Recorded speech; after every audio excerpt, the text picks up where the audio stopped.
Check, check. What up, what up? It's your boy, Heaven Hollywood, the Heaven Hollywood Experience.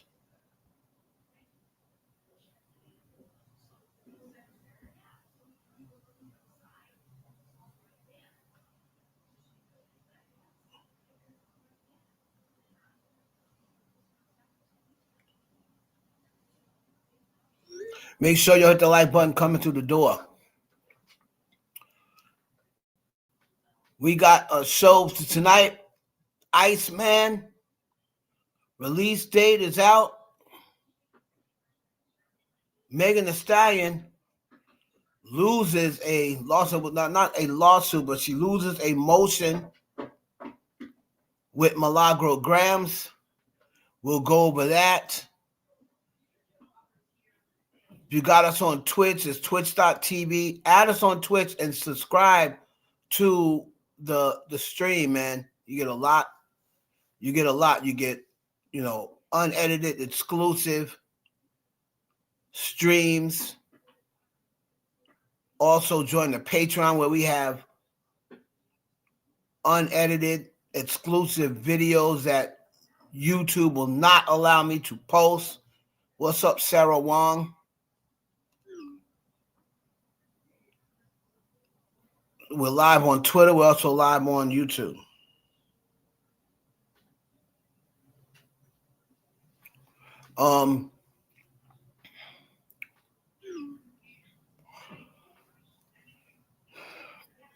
Rihanna versus Beyonce, that's what's going down big on Twitter.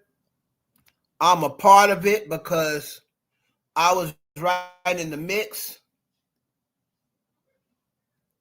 And just like what's up, Darius? And just like the whole Team A versus Team B thing that I squashed yesterday with facts, I'm going to be squashing this as well. Now, everyone knows that I am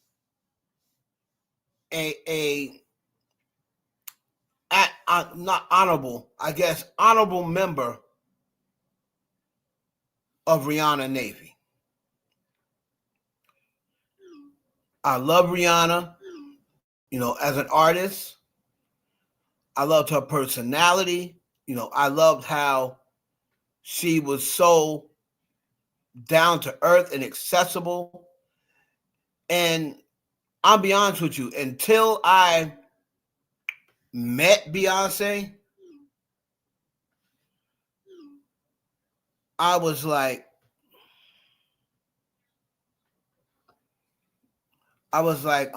listen, Rihanna is so much more down to earth than Beyonce, right? I used to always slam Beyonce for being out of touch, right? But then when you see what happened to Rihanna, you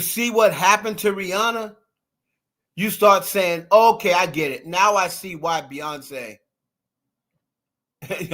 lives the way she lives. Now you see why Beyonce is like, nah, when I come shopping, you're going to have to shut the whole block down or else I'm not coming. You can see why Beyonce whole exterior of her house is bulletproof. You can see why Beyonce and Jay-Z have bulletproof windows. You can see that now. You can see why that is now. So I no longer say, oh, Beyonce thinks she's just not down to earth. She's so far moved from reality. After I saw what happened to Rihanna, where Rihanna is the most accessible and down to earth and humbled celebrity that you're ever going to see, and you would think people would be like, yeah, you know what? Rihanna don't be acting like she's too good. She's not stuck up. So we don't have no issues with Rihanna. Just to find out that there's people out there that even hate on Rihanna. And that's why Rihanna was so shocked when those bullets came flying through her house, because she said, I'm so nice to everybody. Why would anybody want to hurt me? Hey, tech wife. How you doing, sweetheart? And she's like, why would anybody want to hurt me? I'm so nice and down to earth that I didn't even know that I had enemies. But that's the times we're living in. Social media creates digital enemies. It creates silent enemies that you didn't even know you had. I'm sure someone like me, who is not big time at all, I know I got silent enemies. When you put yourself on social media, right, and you give your takes and you give your opinions, you're going to attract enemies that a lot of times you don't even know you have. So there's been plenty of times where I get, message. I recently had somebody, a stalker on TikTok. What's up, Crimson? I had a stalker on TikTok. I don't know who this person is. They keep making accounts. I keep blocking. They keep making accounts, new accounts, and then they'll comment about something that they saw me on Twitter say, or something I said on a YouTube video. So they're obviously watching all the videos and seeing what I said, because they're making comments, insulting me, calling me these names, threatening me. I keep blocking them, but then every time I block, they make another account. What's up, Sexy 60? Good to see you again. So I'm like, I don't know what I'm saying. It pissed, who it pissed off, but then I had one stalker who was threatening my life. He was a Quavo fan. He was a Quavo fan, and he was mad because I said I didn't like the Migos, and I was talking about Quavo and Sweetie, and I, everyone knows I like Sweetie. This person didn't like Sweetie because she had broke up with Quavo,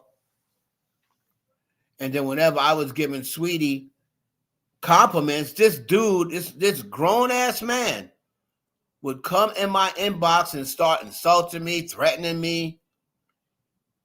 He would go to like my family's page, like, bro, what are you doing? He would go to he found like my daughter's mother's page and started saying all these things to her. So, when you have a platform in this day and age, people, if you don't agree with everything people says, it's an issue.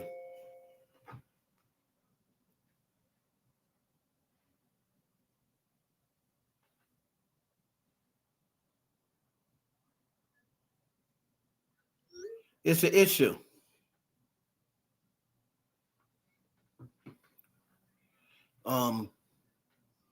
Like I said, I've been doxxed before by that weirdo Nicki Minaj fan, Stan, the one that so-called says she's a psychic or she talks to the dead or something. Everybody knows that girl. Nicki Minaj endorsed her too. That kind of hurt me. Like that's one of the things that kind of got me off Nicki Minaj, when she saw what that girl said, and said that, oh, I'm going to be dead in 6 months, and made all these comments. And then the Barbs showed Nicki Minaj, and that was the day she followed the girl. She went and followed the girl right after the girl doxed me and made them comments. And I'm like, okay, that's kind of whack. You see that she's doxing her. At the time, my daughter was 4 or 5, maybe. And said, oh, who cares what he thinks? He's going to be, I see in the car, I was able to tell that he's going to be dead in 6 months. He's going to die of congested heart failure. This woman don't know me from Adam. And then said, oh yeah, I had complications from crack. I used to do crack back in the day. What? I've never touched a drug a day in my life. I've never even smoked weed.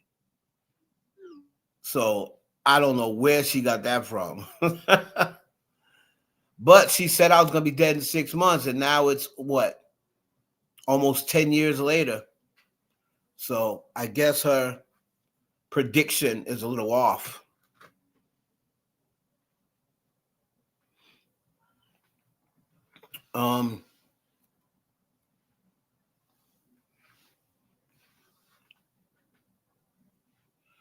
Yeah, her name is like Kimiko or Kaniko or something like that. She used to always make these predictions and say, oh, she can talk to the dead. She sees a medium and she's a psychic and this, that, and the other. This guy, David, also his charges, we're going to go over that. Give any latest on Ashley. Now they're saying that this girl who came out as Jay-Z's daughter a few years ago, they're saying that she's putting out a documentary now, or people just, whatever reason, they're not going to stop until they get something on Jay-Z. I don't know how this girl being his daughter is going to do anything. It looks like he probably already knows she's his daughter. But if they find out this girl's Jay-Z's daughter, okay, then what? Then what? You know?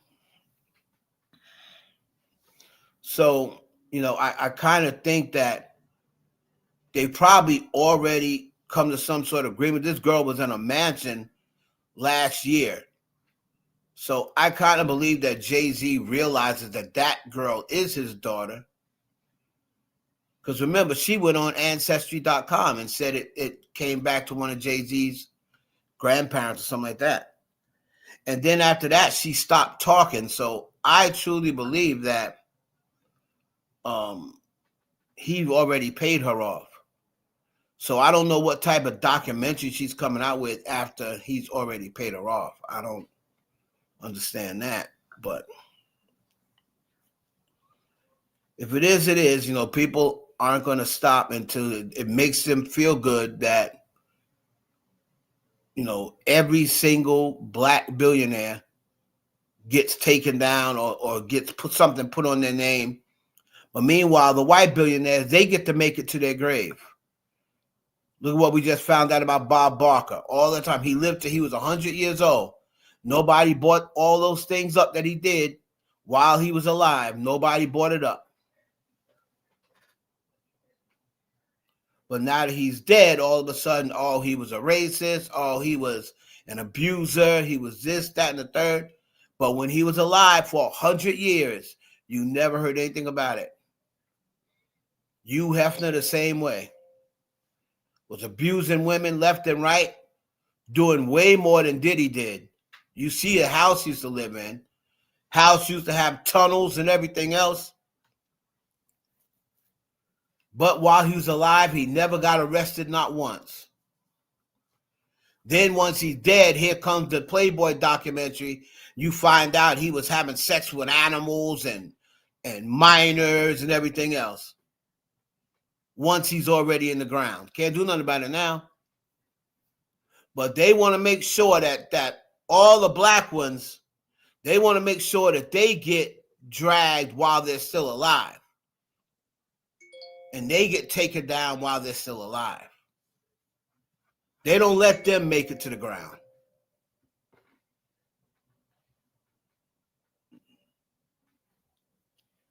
Right, so let me see here.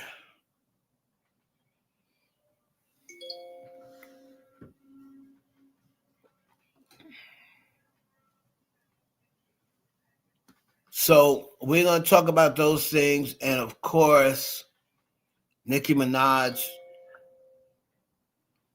you know, shaded by Doja Cat. I don't know where that came from. I was trying to throw Doja Cat some bail. Maybe I'll go to the Armand Wiggins video because he did show what was happening. So we got a few things to talk about. The Heaven Hollywood Experience. Cardi B ends her tour. 35 for 35. Now we got some people saying, people like Armand Wiggins saying, they're fake numbers. I mean, I don't know how you can fake tour numbers. I don't understand. These are the same people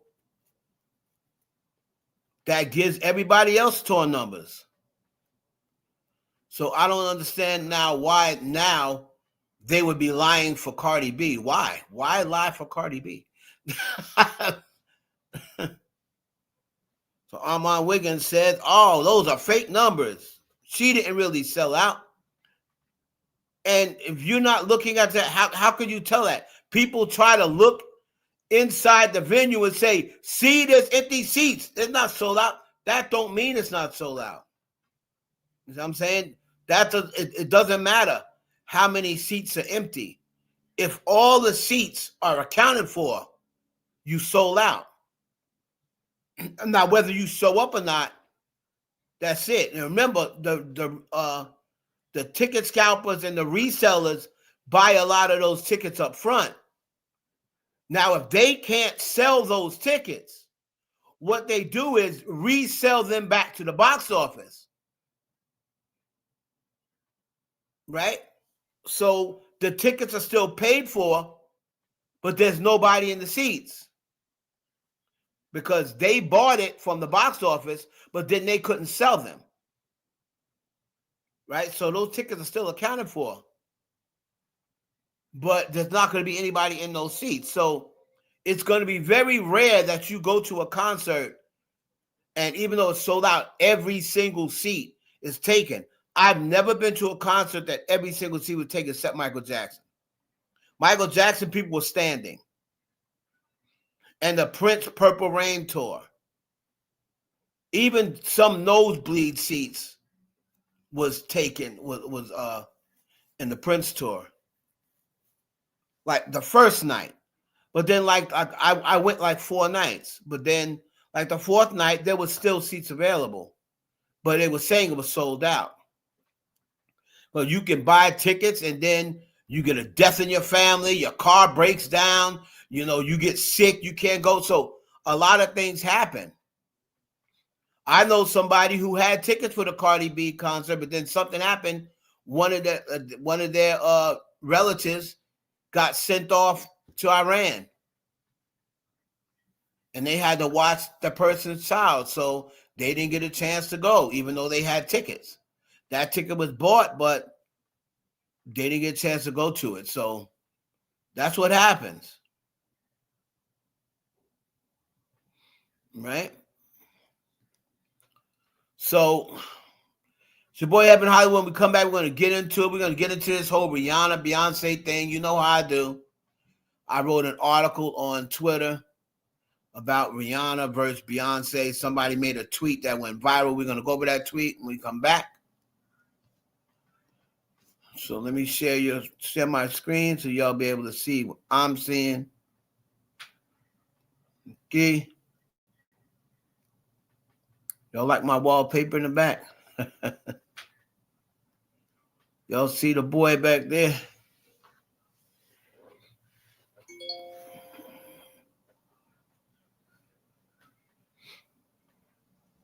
Shout out to the YouTube. So I think YouTube sent me that.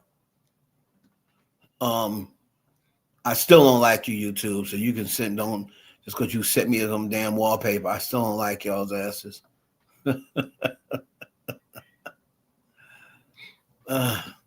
Anyway, it's your boy Evan Hollywood. We're gonna be back. This is the Heaven Hollywood Experience. All right, man, let's go.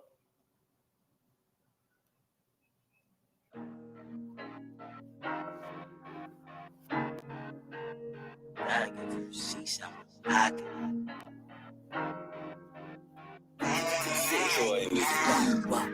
Look, one way or another, we gon' get our family up about together.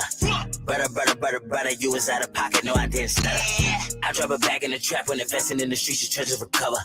In this world, you could only rep 1 or 2 things that come to the butter. Whoa, you only rep 1 or 2 things that the guns in the butter. Whoa, You only got one or two things, the guns and the butter. I drop it back in the trap when investing in the streets, your treasures recover. In this world, you could only rep one or two things, the guns and the butter. Sleeping patterns kinda complicated, ain't no time for wasting with some entrepreneurs. I feeling like Scarface on top of the balcony, the word is yours. Took some losses, I was down bad. Napoleon complex, I'm mad. About to put the game up in the clad bag. Sign sealed in the living. Chicken dinners, so you roll with the winners. Taking over for the summer. I double back for the winner. I be with the scammers and spinners.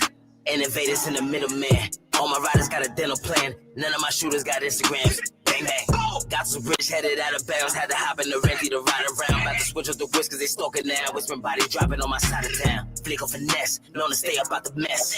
Business is never personal. We can politic the rest. I got a plug and they made me a plug. All my moves on they need to know.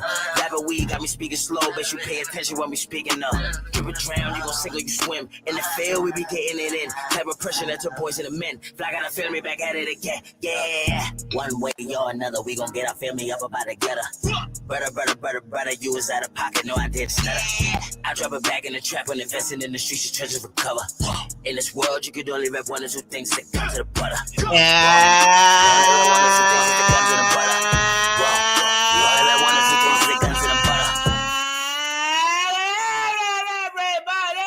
it's your boy, Heaven Hollywood. Live on Heaven Hollywood Experience. We are on April 21st. Oh, wasn't yesterday like 420? Yesterday was 420. It came and went. I didn't even realize. I mean, I don't smoke weed, so it doesn't mean nothing to me. But for all you weed smokers, happy 420. Happy belated 420.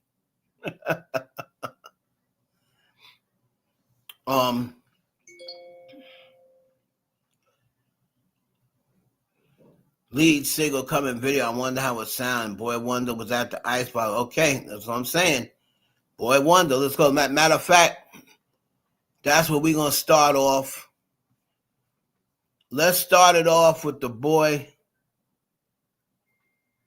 Drizzy Drake. All right.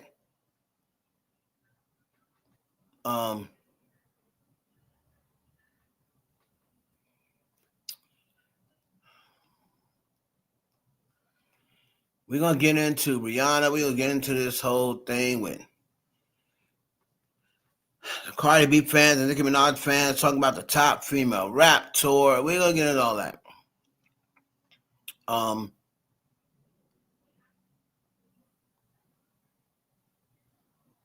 See what this is. Okay. So this dude, hold on.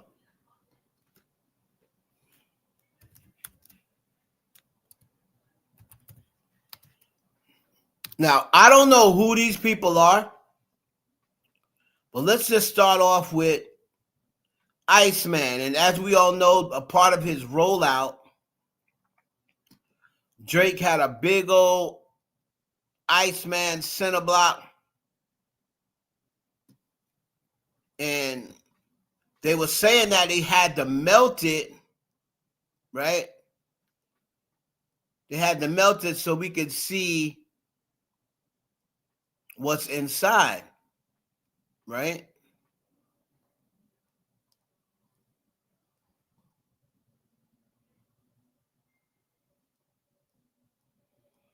And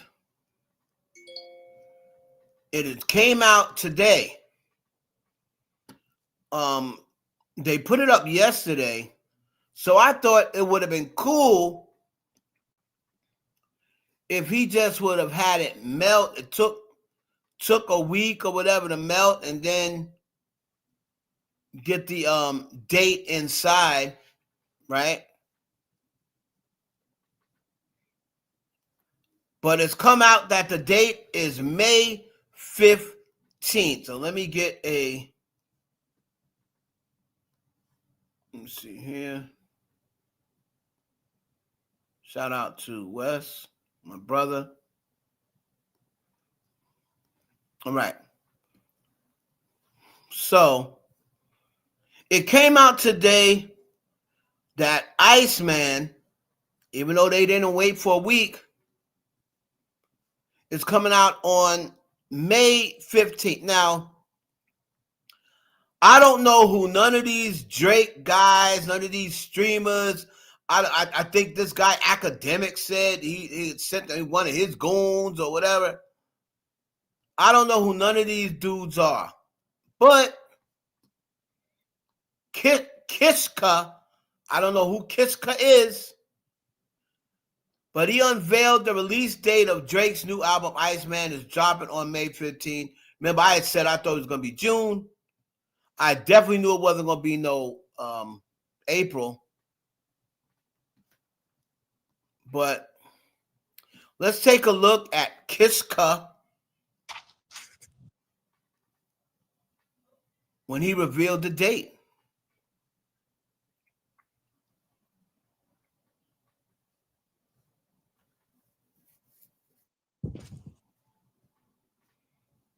All right, let's go, Kiska.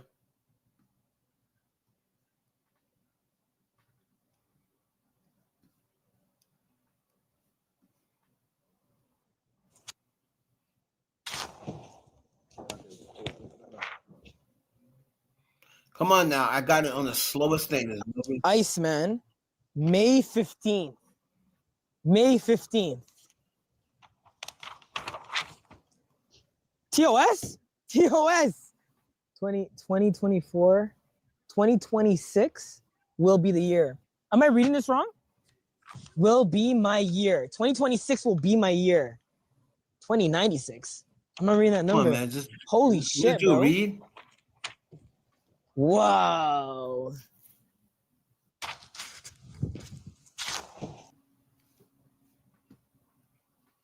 So that's Kiska.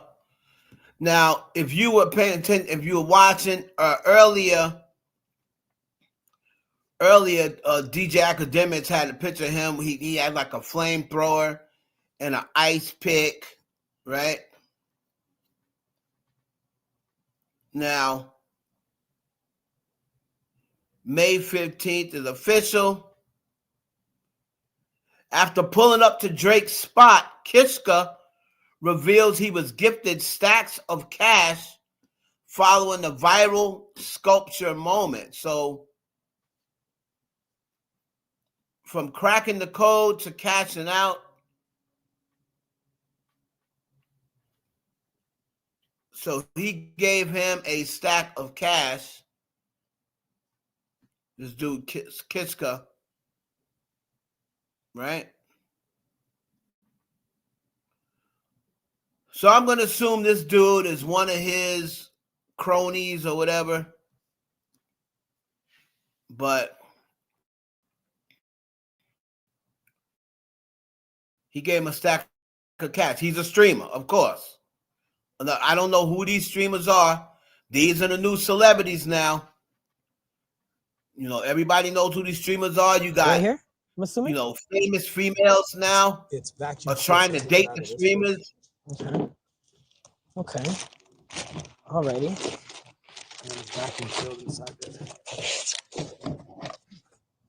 Is this the album cover?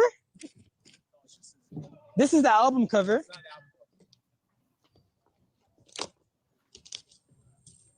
Okay. Let's see this.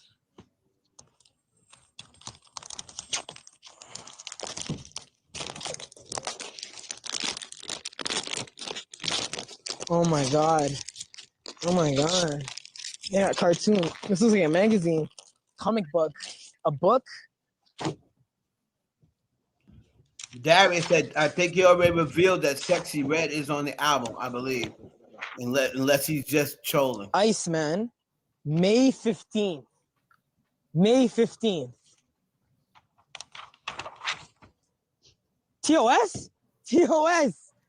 2024, 2026 will be the year. Am I reading this wrong? Come on, bro. This is Drake's dad. No, this is Drake's dad.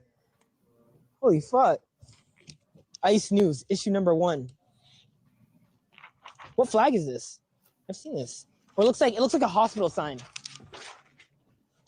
Despite the first casualties, it seems to be part of the game. I can hear this in the news reporter voice from like the 1950s. Despite the first casualties, seems to be a part of the game. ICEMAN. ICEMAN. Oh, Sexy Red. Do it sexy. Do it sexy. This was the Pinocchio. This is what I mean by it. Like, you know, fam? Niggas are slimes in the industry, bro. He was trying to send a message, bro. I remember that, bro. He was trying to send a... Whoa. Where is this? Is this like a mall? Abandoned school? Full of ice? 2025. Summer 2025. More money. Oh, this is how much he made in summer 2025, I'm assuming? So, but this is all 20s. Oh, this looks like... So listen. I know all the Drake fans are glazing and they're going crazy on the internet, and I know Darius is a Drake fan, and he's looking forward to this. And I'm looking forward to the album too, but this don't move me. Like, all this weird stuff, like, what does all this mean? He's back with the Pinocchio thing. I don't know whether he's saying, whether he's calling Kendrick Pinocchio because saying that Kendrick lies and I guess the nose grows when it, and then maybe he had the Pinocchio following him like through Toronto. I mean, so I'm going to assume that on ICEMAN, he's still going to be talking about Kendrick. At least a song or two, he's still going to be addressing this beef or this battle, which is something that I did not want to hear about. One thing that I hate, right? I hate when people address something, it doesn't come out the way they planned or whatever like that. They have a chance to do it in a battle. They don't. And then later on, they address it some more and talk about that person. After that person's already stopped firing shots because they figure the battle's over. I hate that. So if Drake is taking shots at Kendrick now after the battle's over, I think that's whack. I think that's whack. Like, just, you had your chance, bro, to address everything during that battle. And he did the same thing with Pusha T.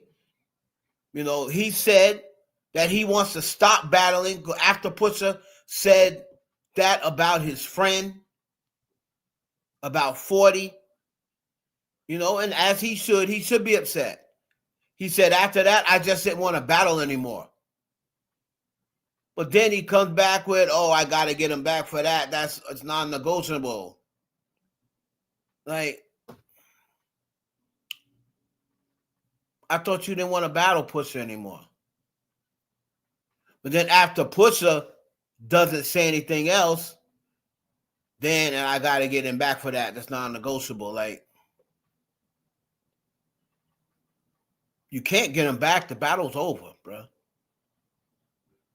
I wanted ICEMAN to be what I wanted. What I wanted Drake to do on ICEMAN was address everything else.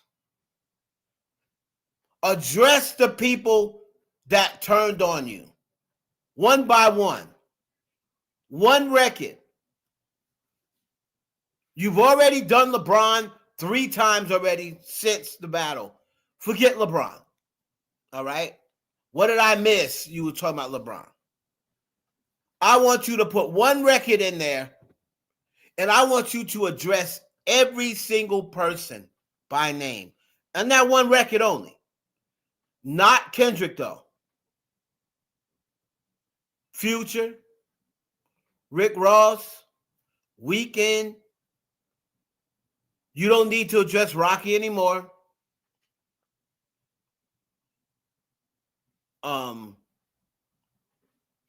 Yachty, Cole, just basically on how you helped them and how you felt when they turned on you. And pretty much, we could just end things right now on this note. No need for us to continue this charade. You know what I mean? It was fun while it lasted. I wish you the best, whatever. Tell exactly what you were feeling. If you want to take shots at the Rihanna situation, okay, tell us what happened. Tell us what happened. Right? Instead of taking this is the Drake of old.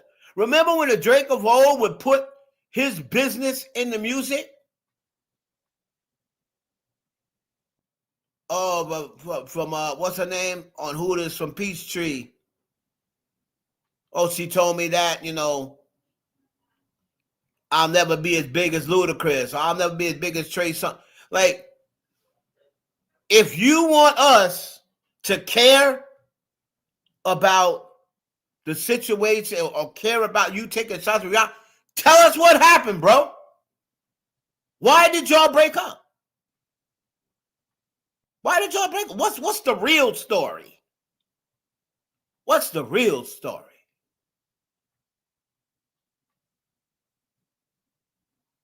You know what I'm saying? Like,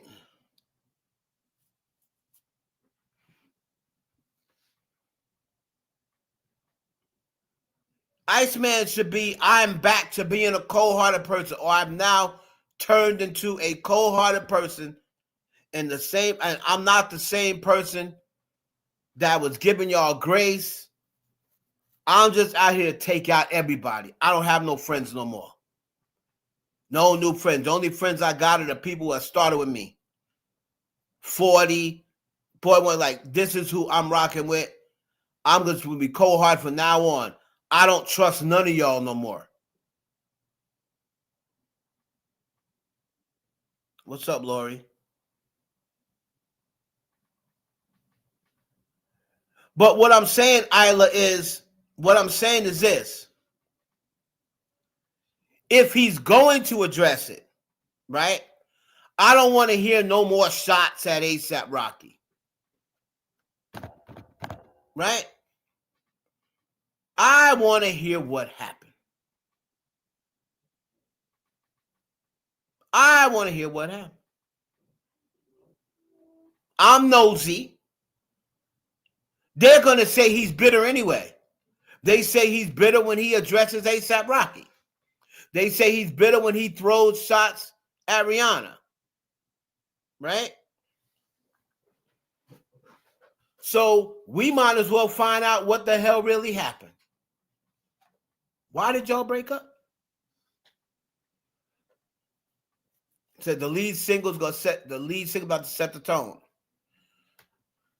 We're gonna see what this is gonna be about. I'm hoping that it's just about I'm on some cold shit from now on. The Drake y'all knew before, I am not that Drake anymore. There ain't gonna be no more features for free. I'm not giving no money, no more videos for free. If you want a feature from me, it's gonna cost you. And it's gonna cost you big.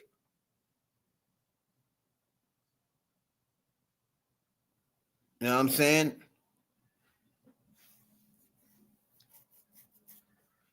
Another thing that he should do is whatever features he has on this record should be with OGs.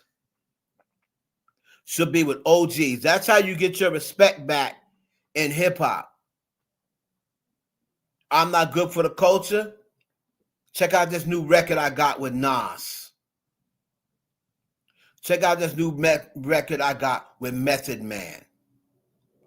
With Cameron.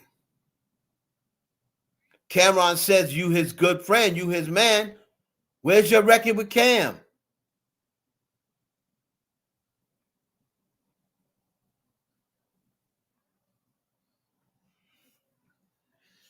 Yeah, I understand what you're saying, Darius, but I'm gonna be honest with you. I'm all Iceman out. Let's put the shit out. Let's go. I mean, how much more promotion he gonna do? Like he's the biggest freaking artist in the world. Like, what else he got to promote? Like, let's go.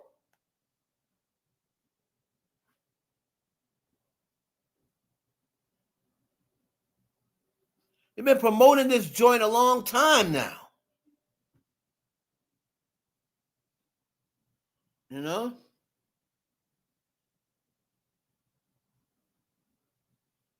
Let's go, my boy.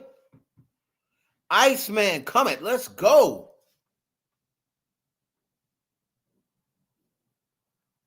You know?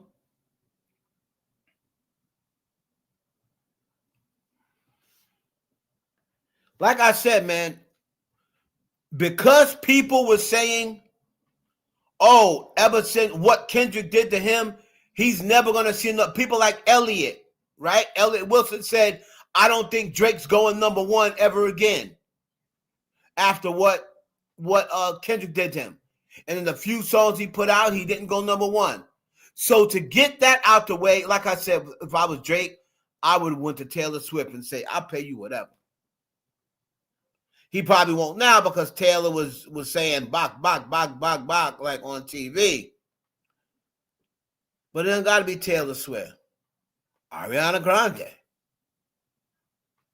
Post Malone.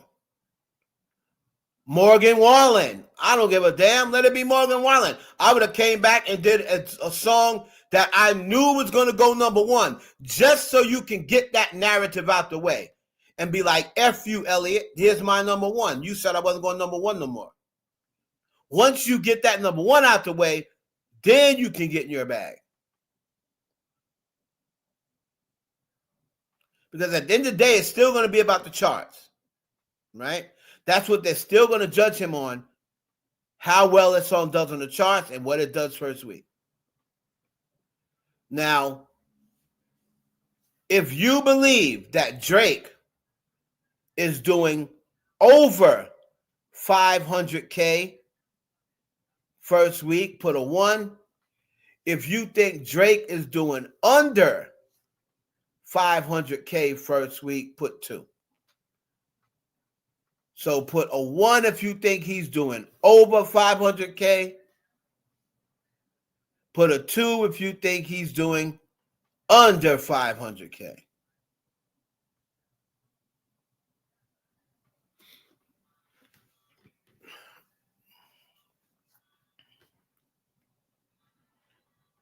I do believe he'll have a Nicki Minaj song on his album.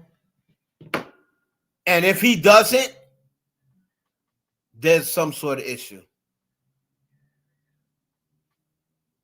Because they got songs. They got songs. All right. If I was him, I would have a Wayne song. I would have a song with Wayne. I would have a song with Nicki Minaj. I would have a song with one of these pop girls, whether it be Billie Eilish, whether it be Taylor Swift. Would probably won't be Taylor Swift now because Taylor Swift is cool with Kendrick Lamar and Taylor Swift was dancing around. It probably won't be Beyonce anymore because Beyonce was laughing and dancing to They Not Like Us. And Beyonce liked Drake at one point. So I would have a Post Malone song. People who are going to get me on the charts. People who I know chart well, and if we got a song together, you know what I mean? I was shocked that that song he did with Cabello, whatever. I was shocked it did nothing. I think she put it on her album, the song with Drake. I was shocked it did nothing. But that was right after the thing with Kendrick. So people were trying to prove a point by not listening to his music.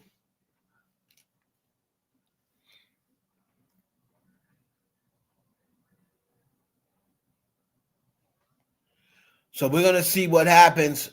You know, His song with Sexy Red definitely won't go number one. Sexy Red's pretty much out of here. You know, I think right now would have been the perfect song, the perfect time. Do you think he can do it on his own without any pop artist? Do you think? I mean, he could. He's done it in the past. He's done it in the past. Do I think Drake can go number one without any pop artist? I think he can, but just to get it out of the way early, I would go and get a pop artist that I know would drive me a number one. Just to get out of the way early. Do I think he can still do it? Yes. Even without a pop artist? Yes. It'll take the right song, but I think he can still go number one just due to the fact that there's been no rap song that's gone number one since what? Kendrick's song? So I think with the right record, he can get a number one, right?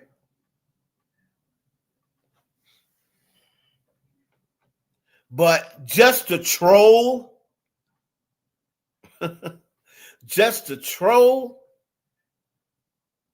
I would go and just to troll, I would get a white pop star.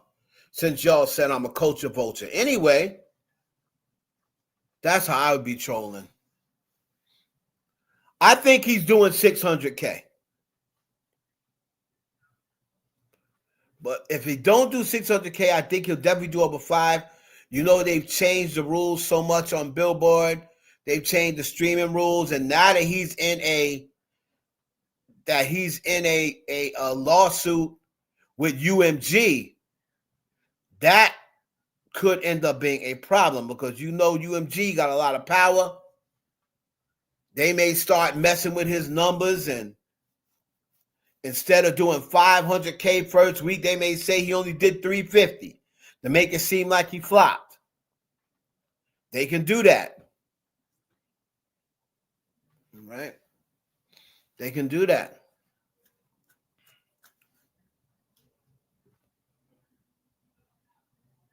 He came out with a Nicki leading video would have been used right now. Right. If he did that, but all intents are saying that he does not have in the video. But what Drake should be doing is he should have a song and go back to what they did in the 90s and early 2000s. Put a song in, even especially if you're taking a shot at Joe Budden. Have Melissa Ford in the video.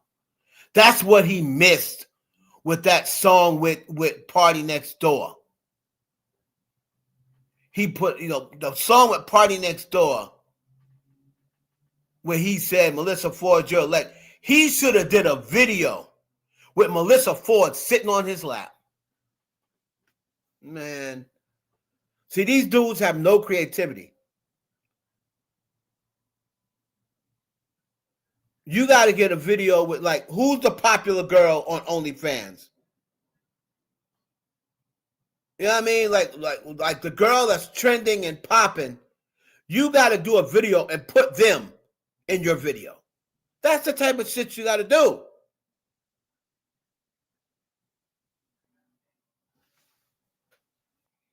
Now, BB Love, you are right about that. And I think he could do it.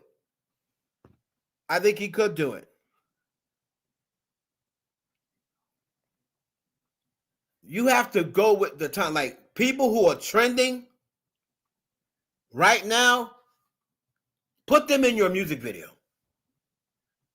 What's that bitch, Sophie Rain? I'd have her write my music video.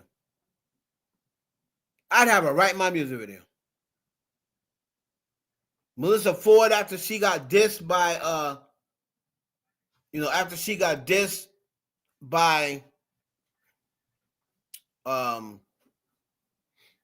Joe Budden, she be my love interest in the video. Telling you, man. Do your record with an OG. Cameron talks highly about Drake. you'll get your OG's respect. Method Man, Ghostface, somebody like that. Nas.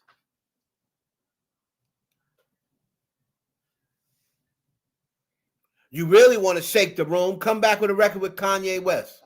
That song definitely going number one. Because everybody out of spite for Jay-Z would make the record go number one.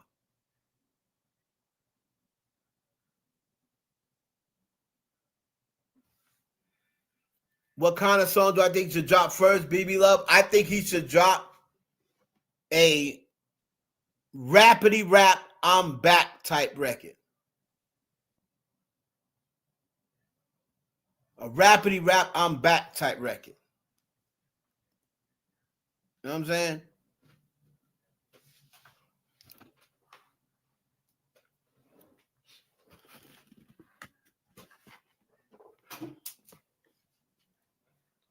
If he doesn't have a summer anthem to come back with, and when I say a summer anthem, I don't mean it don't have to be like Nice for What or nothing like that, but like a God's Plan type record. If you don't have one of them type records,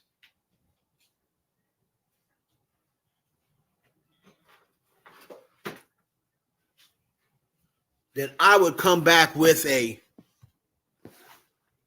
rappity rap type record. You know what I mean?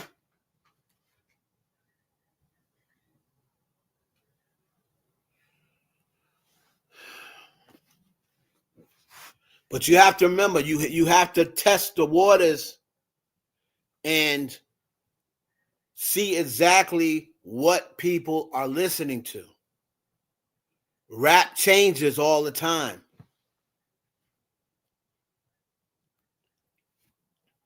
Rap changes all the time.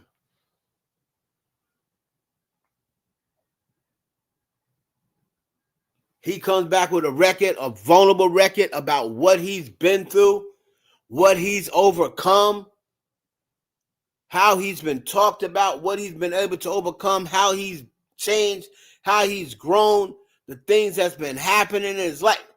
If he comes back with a rap like that and he's rapping, that song right there would have a chance to go number one. As long as it's got a catchy feel to it and people can relate to it. Right? So we're going to see what happens with Drake coming. We're going to be keeping an eye on him and see what's going on with that coming forward. Now, I want to go to this Armon Wiggins video because oh wait, let me talk about Megan first. Hold on. Let me talk about Megan.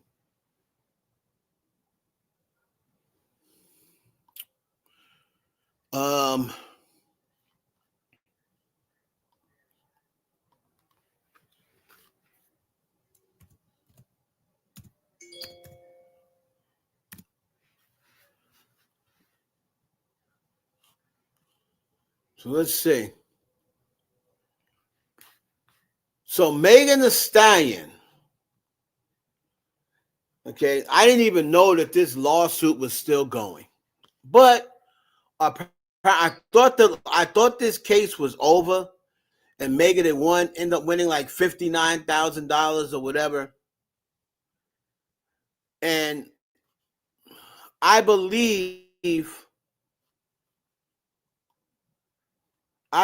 that Megan Thee Stallion tried to then get Milagro ground for, I don't know, some sort of breaking of the gag order, or I don't really know exactly what that was about. But whatever the case may be, it did not work because the judge said, I can't go for that. No, No can do, oh, I can't go for that. No, no can do. So the judge basically said, look, enough is enough, right? You've already won your lawsuit. Like, now you're trying to shut people up, and we're not going for it. That's basically what the judge said. So somebody said Milagro wins again. I don't know. She didn't win the first time. So I don't know what you said. Milagro wins again. She didn't win the first time. You know, she only had to give up 59,000, but she didn't win that case. She lost the case, but because it wasn't defamation, people say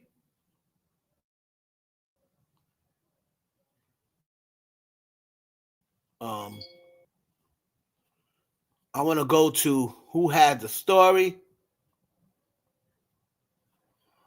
Let's see.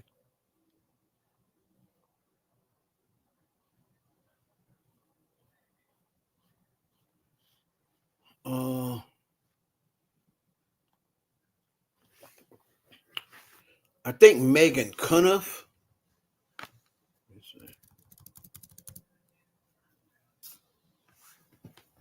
Hold on. I think Megan Cuniff had the story.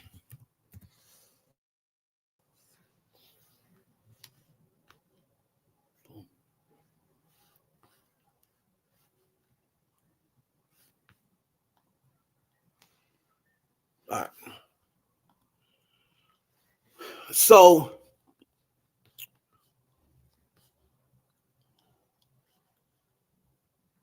let's see here.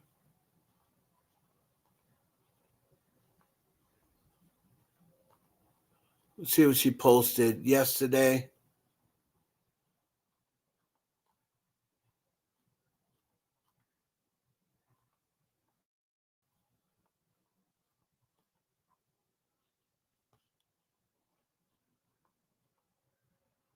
Going up to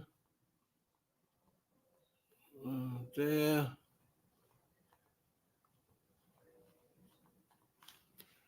Oh, I was seeing this story all day, right? Megan's a less threatened injury. Okay, here we go.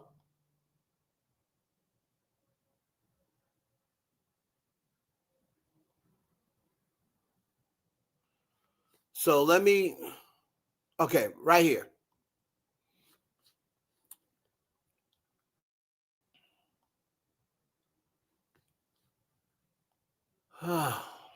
All right.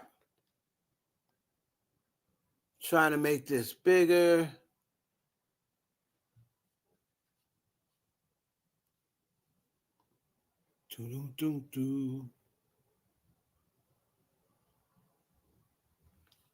Okay. Come on.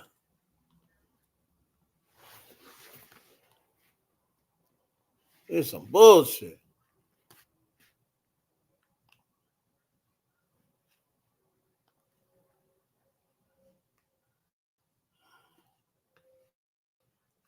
All right.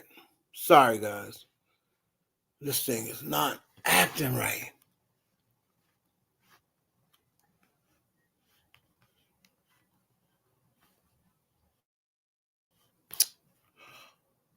Jesus Christ.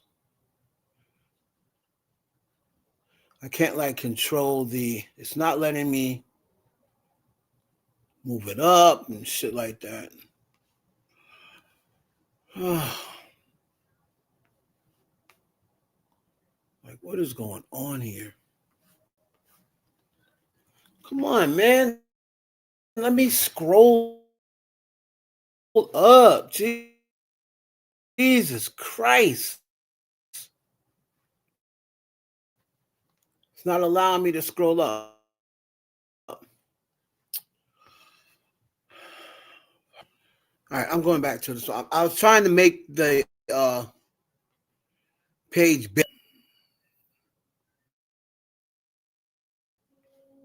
Hold on. It's ridiculous.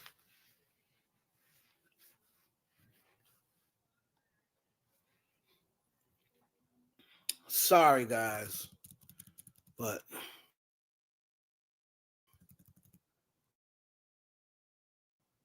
this thing is tripping. Like, whenever I get on live, StreamYard like starts acting up. I never have any problem with StreamYard any other time, except when I go live. Right?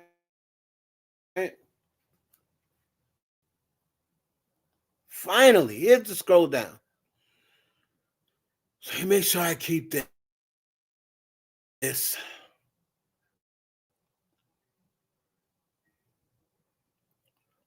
Finally, now we'll have it.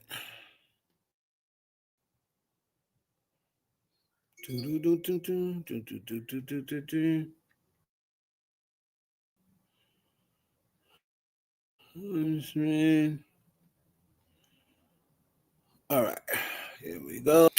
So a federal judge in Florida has rejected Megan Thee Stallion's request for an injunction against Milagro Cooper, a.k.a. Millie, a.k.a. International Nino, against Milagro Cooper after the defamation trial rolled a restraint on speech that triggers First Amendment. A permanent injunction directed at defendants' future speech of a prior restraint on speech that triggers First Amendment concerns. In other words, you're trying to silence her. That's the word y'all youngins like to use. On this record, plaintiffs have not demonstrated why her need for a permanent injunction outweighs defendant future exercise of her First Amendment rights. Conclusion. For these reasons, it is ordered and adjudged the plaintiff Megan Pete's motion for entry of permanent injunction against cyber stalking is denied. Let me tell you something. Megan Thee Stallion, right? Megan Thee Stallion should have hired Cardi B's lawyers. Those lawyers that I'm telling you, Megan Thee Stallion must have had the B team on Quentin Emanuel. Because she sure enough she must have had the lower budget ones from Quentin Emanuel, because these definitely ain't the ones that be messing with Jay-Z. And Nita, you're right about that. But that's her lawyer's job. Her lawyers totally botched this case. They totally botched the entire case. They're getting academics on. I mean, doing stuff that why do you have academics and Aiden Ross and other, like, you're wasting time doing that, and it's making it seem like Rock Nation, it's Rock Nation. You should have simply just sent her a cease and desist, and then put her in a position if she's going to act like Tasha K, then you would have had defamation. It would have been defamation. But because she never sent her a cease and desist, these lawyers have done an awful job. Megan's lawyers are terrible. They didn't tell her not to talk. That she's talking at the trial, making comments where they said not to make comments, answering reporters' questions. I blame that on Megan Kuniff. I still blame that on Megan Kuniff because she put her in a position where she answered. And they're like, hold on, you got a gag order. You're not supposed to be answering during court. Another thing, her lawyers should have informed her, you cannot answer any questions about this case. She went and answered Megan Kuniff's question, whatever it was, and then she got herself in trouble. So now the lawyer's like, no, we're not doing this. You can pay the $59,000. And then one thing I hate that I see online, and it's with the Megan haters, aka the Nicki Minaj fans. A lot of Nicki Minaj fans, or Tory Lanez don't have fans like that. Half of Tory Lanez fans, or maybe even more than that, are Nicki Minaj fans that have all of a sudden become Tory Lanez fans because they don't like Megan. But for the Tory Lanez fans, Nicki Minaj fans, I'm tired of this notion of y'all saying that because Megan only won $59,000, oh, she had to pay millions. How do you know that? How do you know what Megan paid for those lawyers? How do you know Rock Nation isn't paying those lawyers?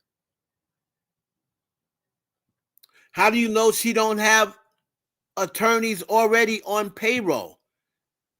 Why is everybody stating this girl's pocket? Oh, she lost out on millions and she's only getting $59K. How do you know what she lost out on? And a lot of times it's not about how much money she got back.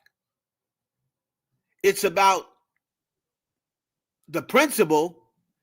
And even though $59K ain't $100K, $59K for a regular working person is a lot of money. I know I would have a huge problem coming up off of $59,000 if somebody told me right now I had to pay $59,000. That's not just something you got laying around. So sometimes it's not about, if I had to give up $59,000, that's both my daughter's college funds. I'd be pissed. I have that away for my daughters. But if I owed somebody $59,000, I would have to go into my daughter's trust funds to pay that. I would be pissed off. So people, the only thing she's getting is $59K. Do y'all got $59,000? Y'all try to act like $59,000 is just a drop in the bucket. Like y'all just got that laying around. You know what I'm saying? Exactly, Josh. So that for some people, that's a salary for a year. There ain't a lot of people that make 60 grand. You know what I'm saying? People just try to act like, oh, she only got to pay $59,000. She gonna pay that up in a hurry. How do you know Milagro's got $59,000 available? Yeah, we know what she said she makes on Station Head. She makes 6 figures or whatever. But you don't know what people got in the bank. She obviously didn't have money for the attorney because she needed to take a GoFundMe. So that means she didn't have $59,000, or else she would have gave the $50K to the attorney and she wouldn't have needed a GoFundMe. That's not no drop in the bucket for a person who works, who's trying to do like YouTube, Station Head. That's no drop in the bucket when you got bills and you got overheads. Milagro runs a business. She runs, she's a YouTuber and whatever for a living. That requires an overhead. You gotta make sure you got the right internet. You gotta have equipment. You gotta have lights. You gotta have sound system. Like, y'all just act like just because $59,000 ain't a lot to Megan Thee Stallion.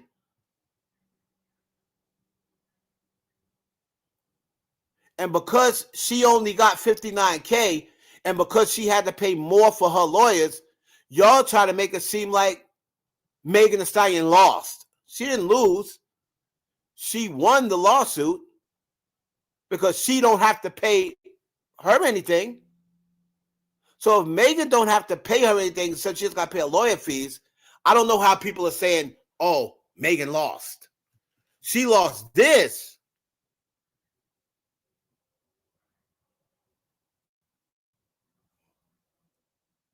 Yeah, she lost this. Unbelievable. The freaking Celtics are gonna, man, this is ridiculous. Freaking Celtics are gonna lose. And I picked them bastards to win.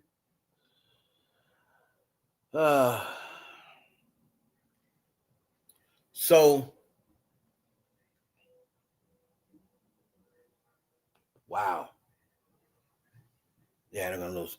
So anyway, that's what happened with that. These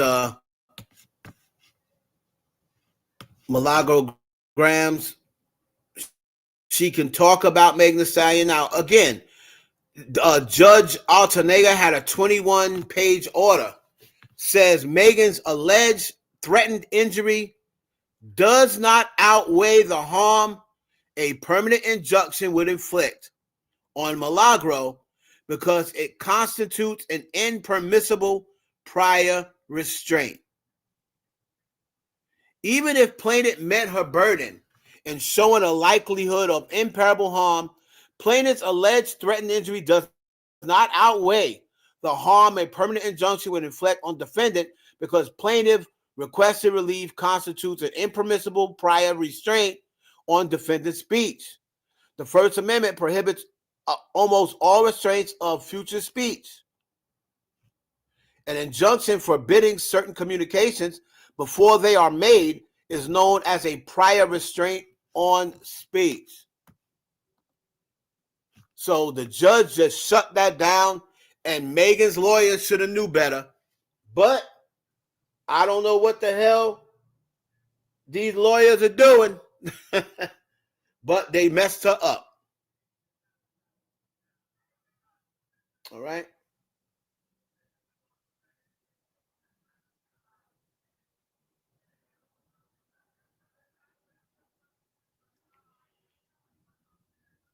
They straight messed her up. So,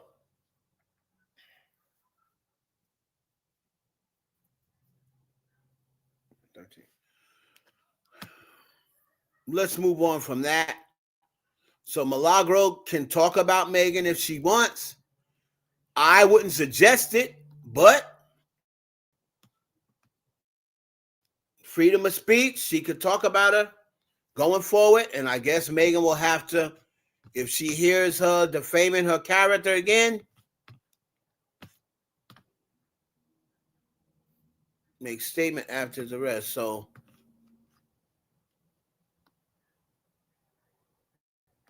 now we got this dude, David, who was accused of murdering young Celeste Rivas.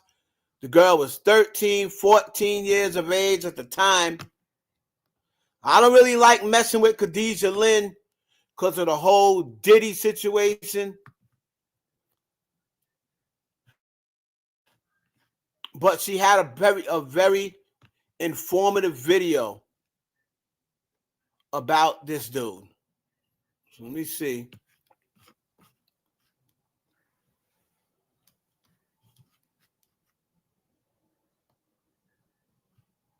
Yeah, she had a very informative video about David. As you know, he's an up-and-coming rapper, and this dude murdered a 14-year-old that he was sleeping with.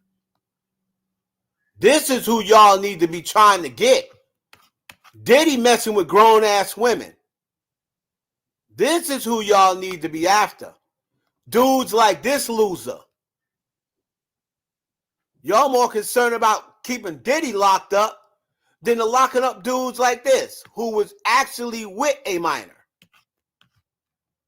All right.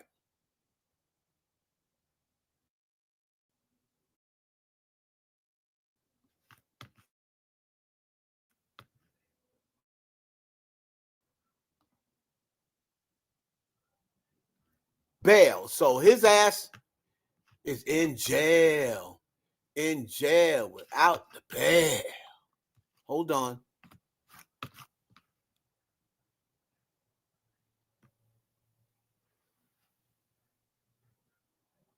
It's over. Freaking Celtics beat. I mean, the Sixers beat Celtics. There goes my bet. Mess me up for the night.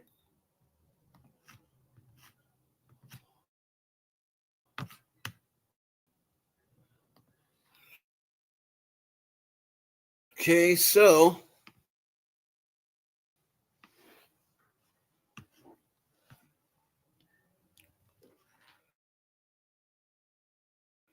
I'm going to share my screen so we can get into this.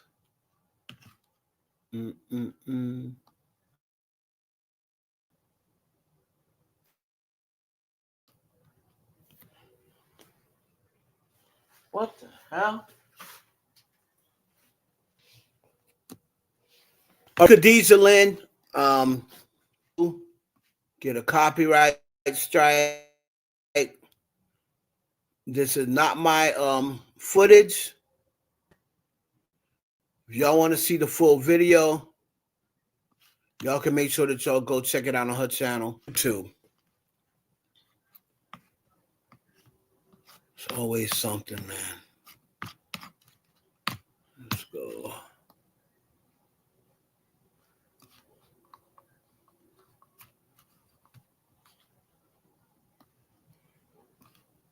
Okay.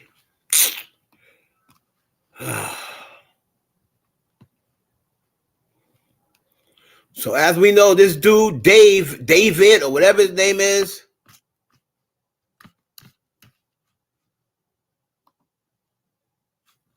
let me share my screen. Oh, she doesn't have station head deal anymore. Okay.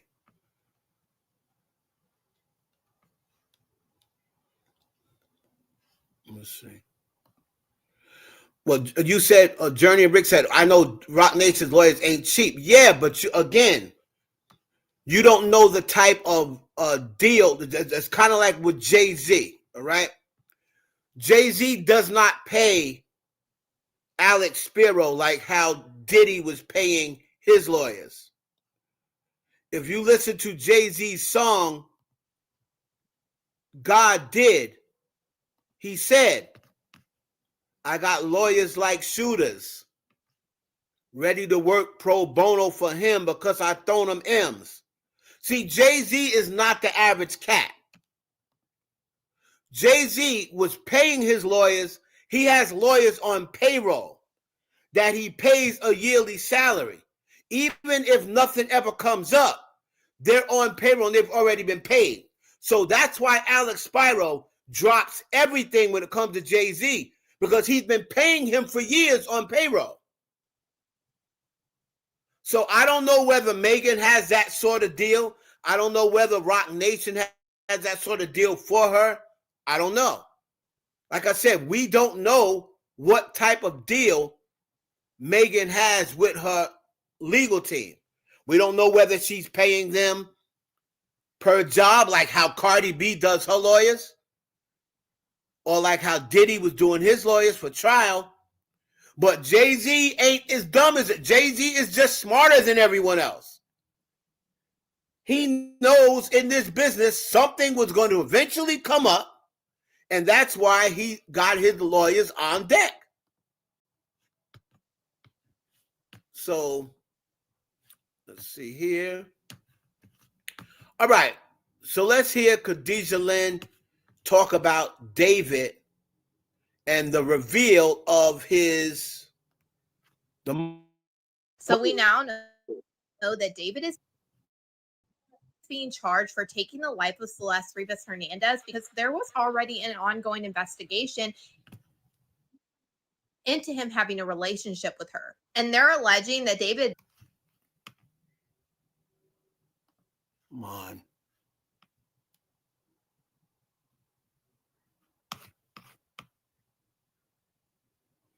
Oh, my God. Always some sort of issue, dude. It's just so annoying.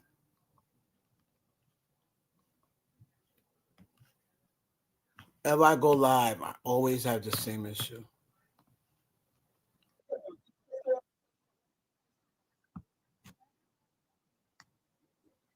David did this to Celeste so he wouldn't lose his music career. And I went back through everything that I have saved up since the very beginning of Celeste Rivas Hernandez being found in the front of David's Tesla.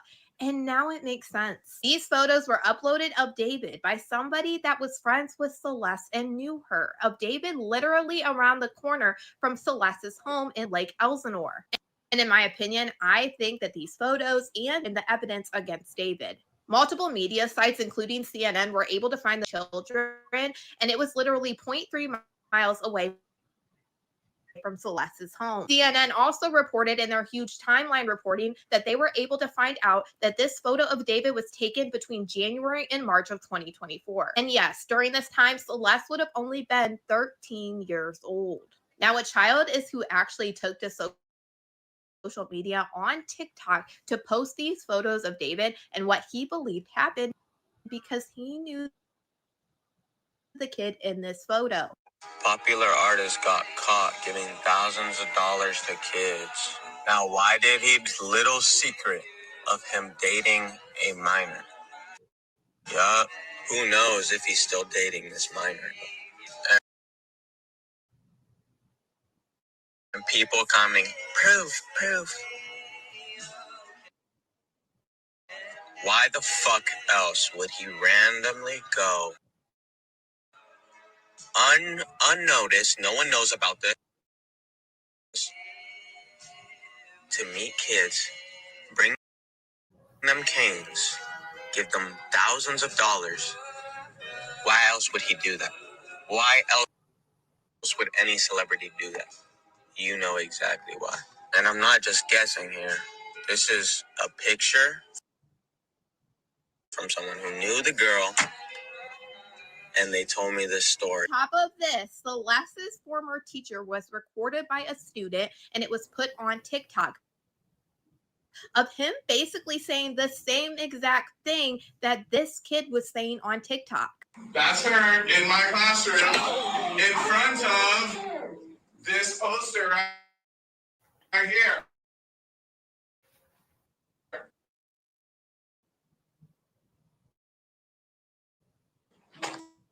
Okay, hold up. I got another one.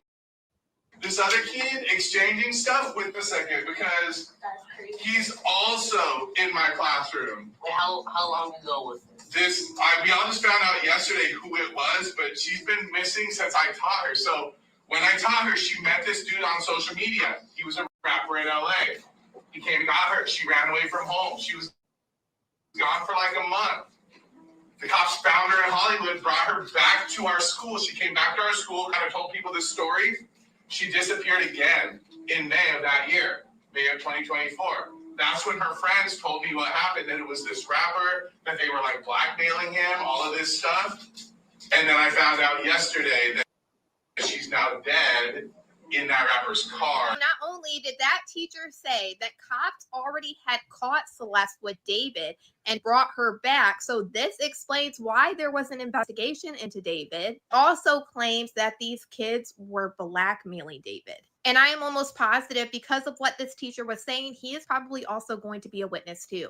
And the timeline of all of this happening completely makes sense when you pair it with other things that we have seen released by people that know Celeste or know David. Like this DM to David's friend Asia with the missing poster of Celeste, and Asia saying, bro, this is my friend's girlfriend. And they said, is there a way you can confirm she's 13? And this was February 16th, 2024, around the same time frame of the photo, same time frame that this email was sent to David's management's email, david@mogulvision, on February 19th of 2024, literally saying there has been talk that the artist David possibly has something to do with the disappearance of 13-year-old Celeste Rivas with the missing poster. Again, same time frame that we are seeing this comment on one of David's TikTok videos, and this was February 26th of 2024, waiting for LAPD to get were messing with a 13-year-old girl. In 2024 is when we also see on the Discord that someone said, drop the one with the missing girl, Celeste Rivas Hernandez. Some people are really confused on why David is being charged with lewd acts towards Celeste only from the dates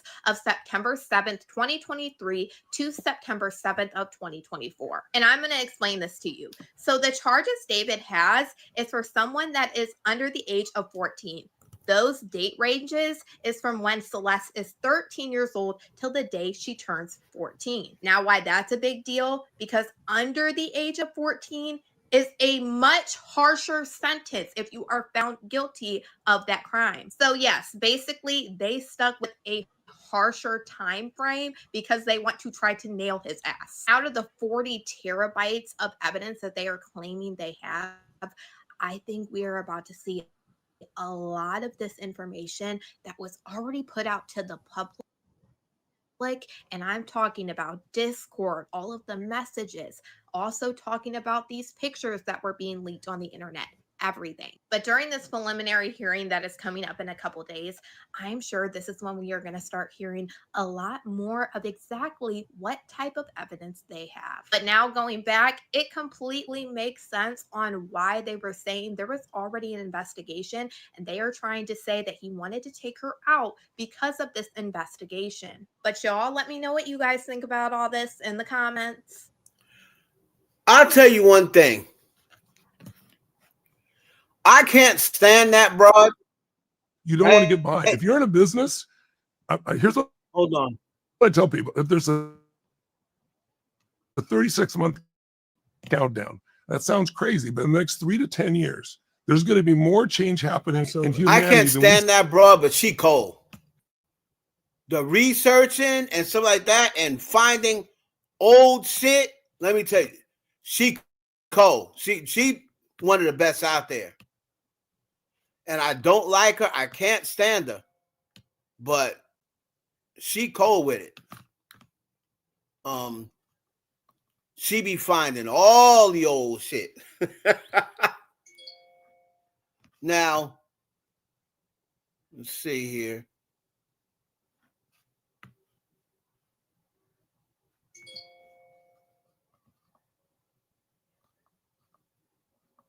Now, she had a recent video that she just put out.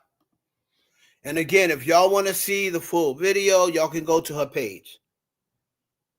Her page is Khadijah Lynn on YouTube. All right.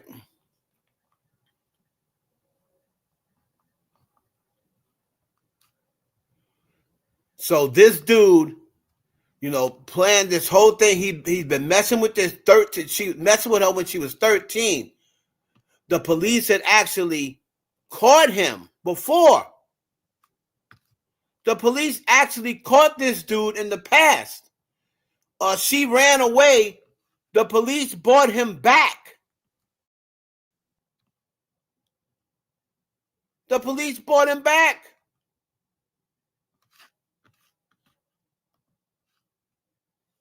And then she ran away with him again. And it took them this long to arrest this dude when they knew that she had ran away with him once before. Wow. The police, man, I tell you.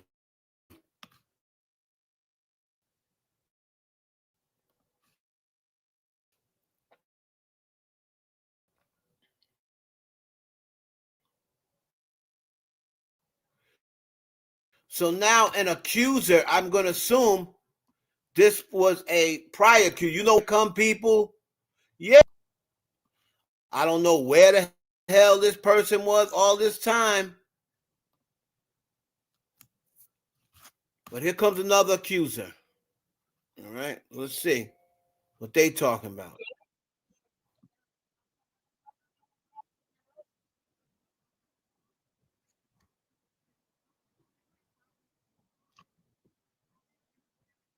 Here we go.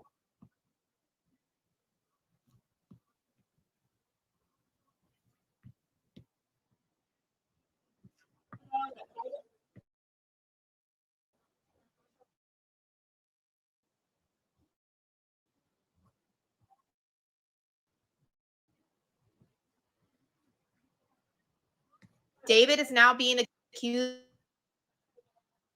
of messing with another young girl, and now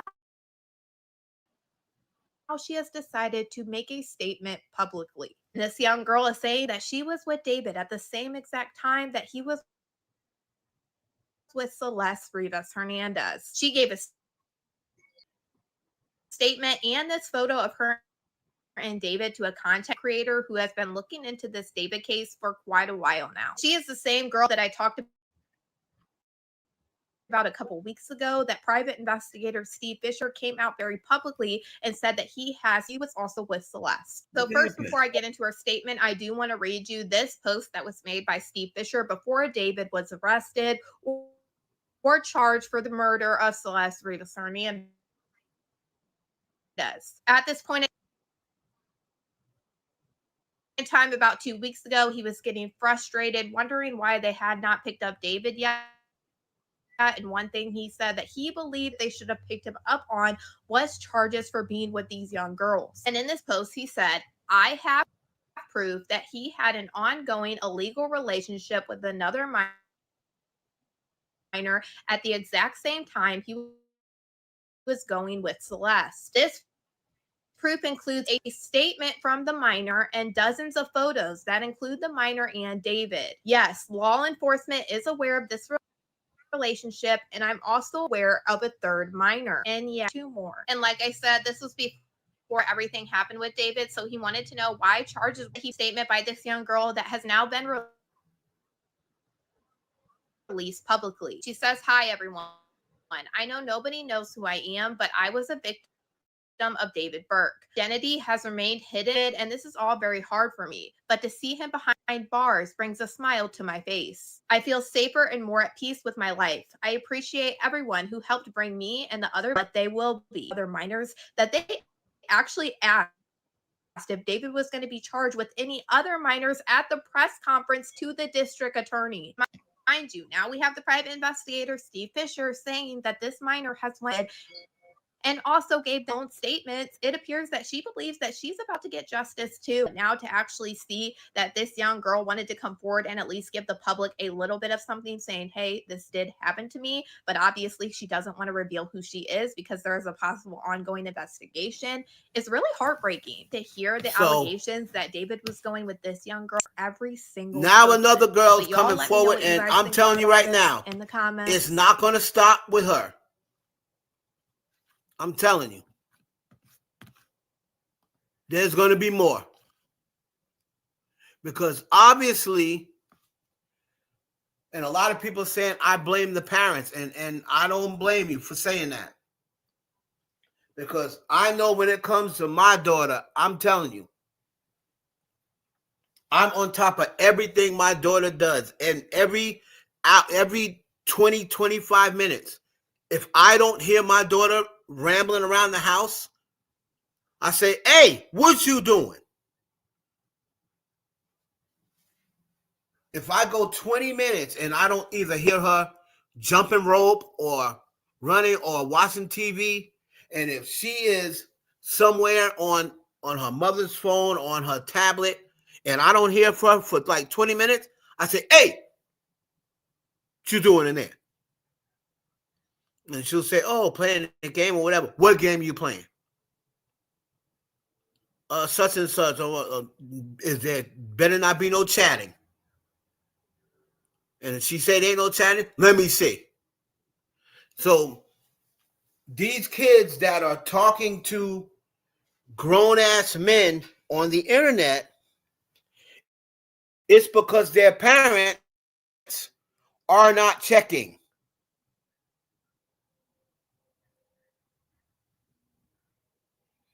All right? It's because their parents are not checking. I don't let my daughter go, where are his parents? Well, he's an adult, isn't he? I think he's is this guy, isn't he an adult?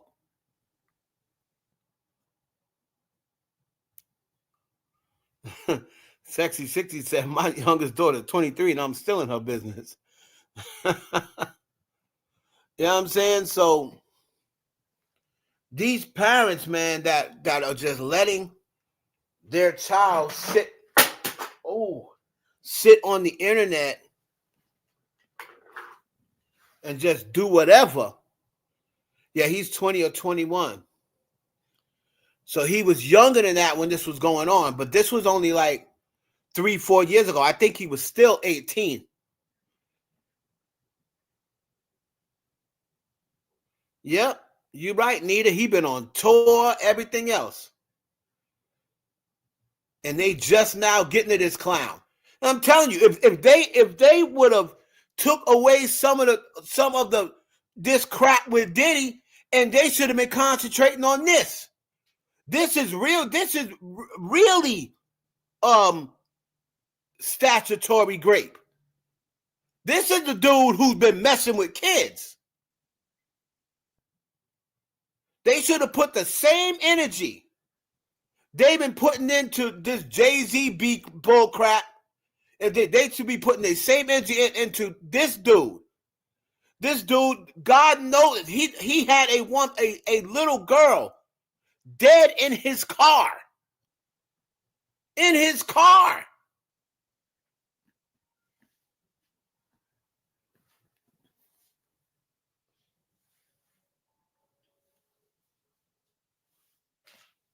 Unbelievable.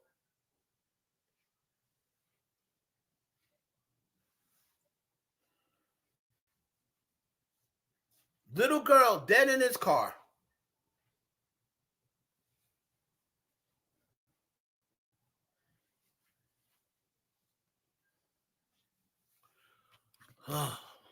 Unbelievable. Unaliving little girls.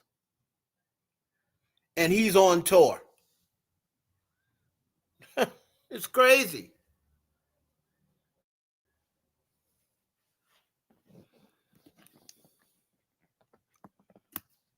It's absolutely crazy. This guy's out here on tour making money. And they went and found the little girl in his car.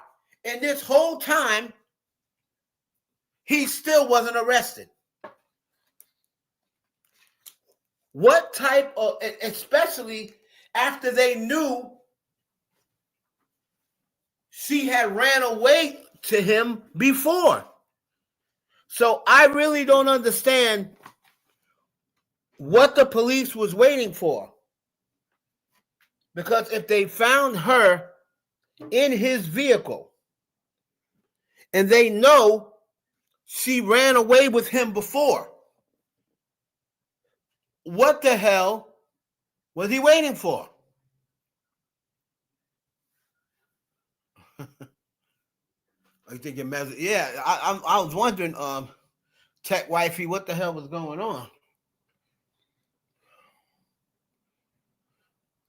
So this dude's been charged with murder. He's getting no bail, as he shouldn't. Happy about that. Okay.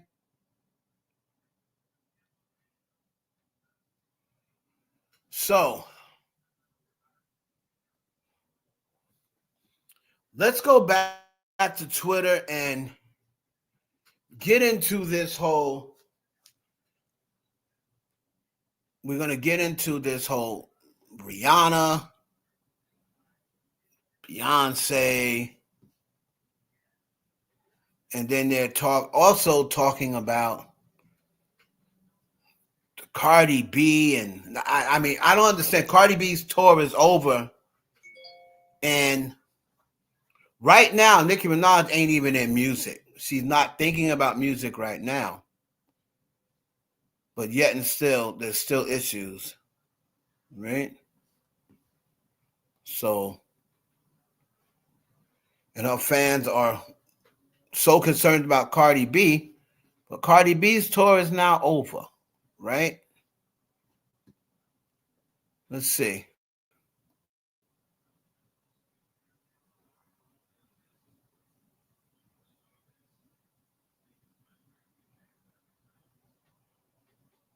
Trying to find. All right.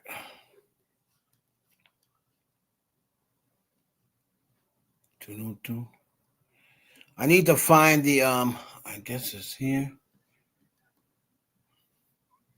home about the what's trending. Okay. All right.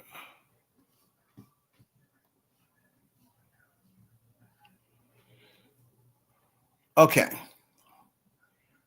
Solange knows.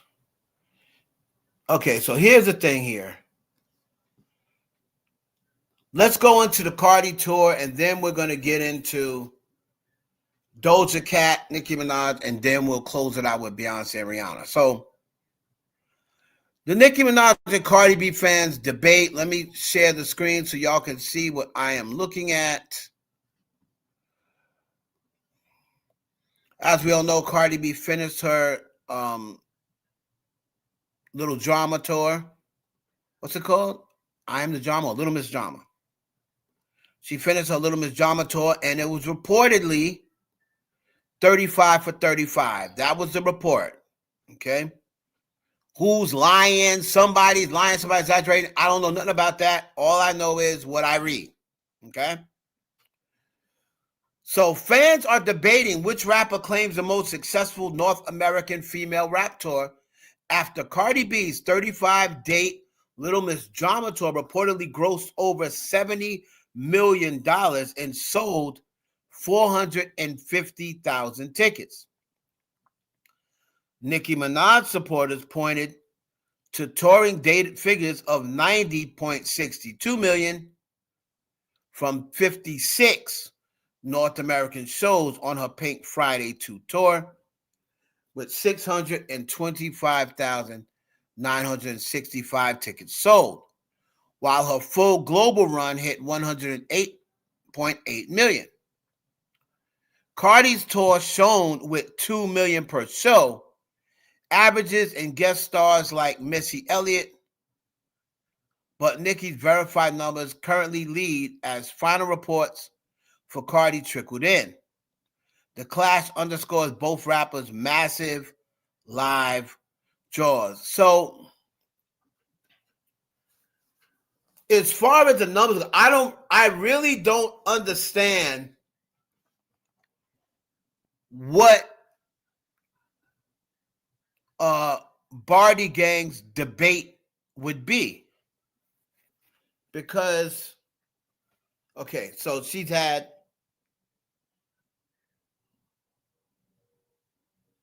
whether maybe they're about the ticket per ticket. So she had 35 shows, right? Over 70 million. So that's like 2 million per show, right? 450,000 tickets sold, 35 shows. So you're talking 450,000, right? Wait. 450, 450,000 divided by 35. So that's like almost 13,000 tickets per show. It's about 2 million per show, right? Nicki Minaj had 56 shows. This is for the North American one. 90 million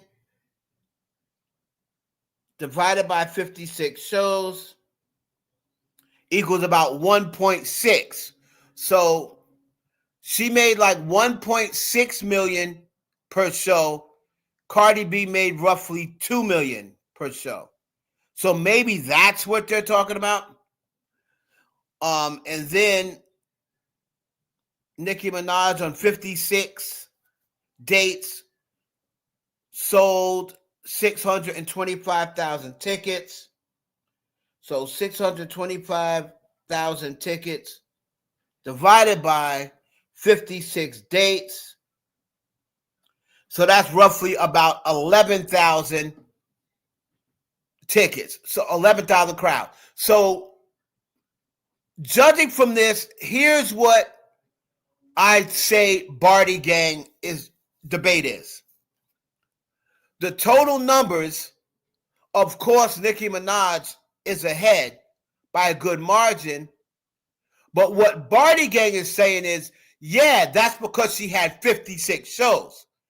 If Cardi B had 56 shows and she did the same rate that she was doing, she would have outsold her if she had 56 shows. So what they're going to go on is, well, she only had 35 shows. She sold more tickets per show, 13,000 to 11,000, and she made more money per show, 2 million to 1.6 million. The total amount, of course, Nicki Minaj grossed 90.62 million from the North American shows, and then you added a couple of shows out of the country, and she ended up totaling 108 million. So the total amount is still Nicki Minaj.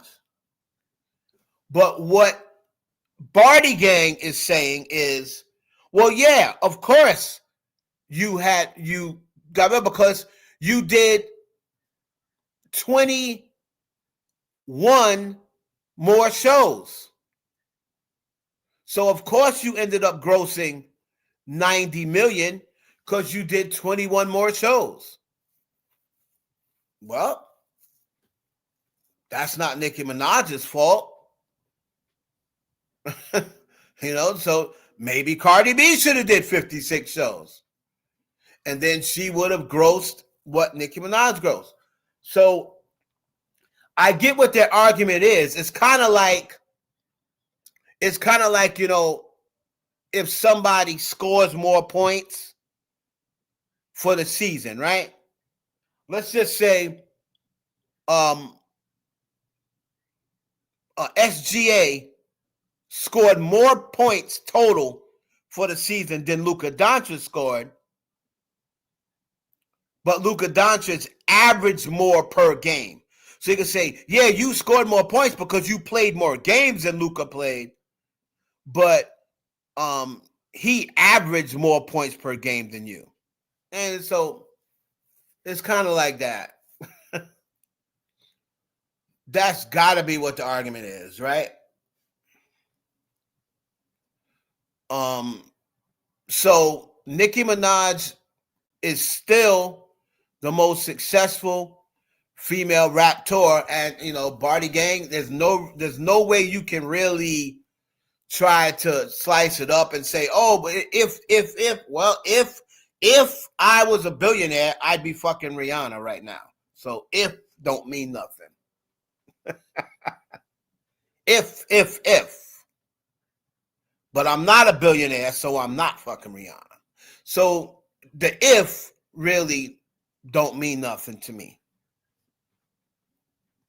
But it is true that yes, she has she did average more per show, and she averaged more ticket sales per show.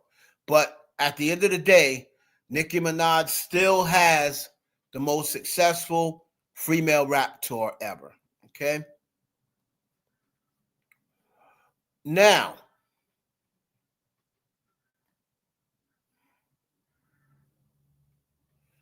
what is this thing about Doja Cat? Hold on. I didn't really get what was happening. Right?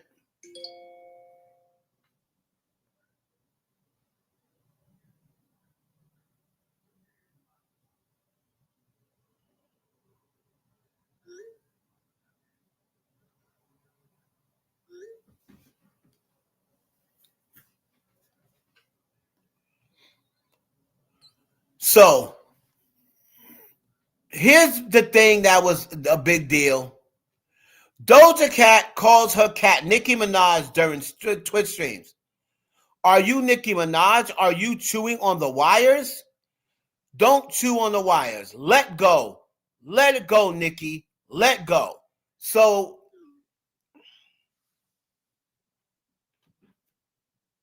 let's see.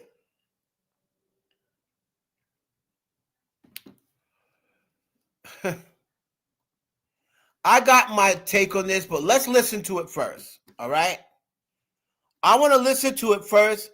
Then I want to get what y'all think about it. And then I'm going to give my take. So hold on. Let's listen to Doja Cat. All right. So Doja Cat. No, don't chew on the wires. Are you Nicki Minaj? Are you chewing on the wires? Don't chew on the wires. Let go. Let go, Nicki. Let go, Nicki. No, don't chew on the wires. Are you Nicki Minaj? Are you chewing on the wires? Don't chew on the wires. Let go. Let go, Nicki. Let go, Nicki. No, don't. Now, of course, the Bobs got very upset, right? Chewing on wires, that they took that as, oh, you trying to say she's crazy? She's chewing on the wires, like. Let's listen to that one more time, because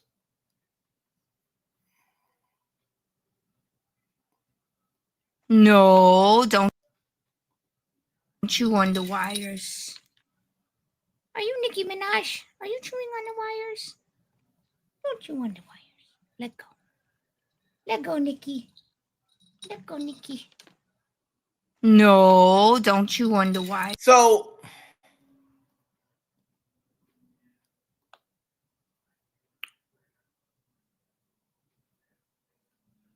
here we go. First of all, he said, Doja loves throwing rocks and hiding her hands, dissing Sandal. Well, again, that is Nicki Minaj's fans' fault, because Nicki Minaj has been trying to tell her fans for years that Doja Cat, she don't mess with Doja Cat. She's been trying to tell you for years. I've been bringing this up for years. But no, Nicki Minaj fans, they want Nicki Minaj to have a friend so bad. And this and Journey of Rick, you say, oh, she doesn't care about that friend. Bullshit. Her fans want her to have a friend so bad that they kept saying, they even forgave Doja Cat for calling them retarded. Doja Cat in 2019, before her collaboration with Nicki Minaj, called the Bobs retarded. And because they want Nicki to have an ally so bad, they forgave her for saying that. And when Nicki Minaj unfollowed Doja Cat, all her fans had a fit. Oh, why are you unfollow Doja Cat? She said, I love you, Nicki, and give it to me, yeah. She loves you. She's always giving you props. Why don't you follow Doja Cat back?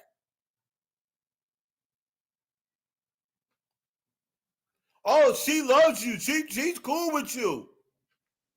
She said she loves you. She said it after giving it to me, yeah. And Nicki Minaj, I'm old enough to remember her coming on there saying, if I unfollow somebody, trust me, I know what I'm doing. If I don't follow them back, it's for a reason. She told you dummies that she don't, if y'all gotta stop being used. Remember when she said that? Y'all have to stop allowing yourself to be used. But because they wanted an ally, somebody who sells records, Because once again, it's always about Cardi B. It's always about somebody they can use to counter Cardi B.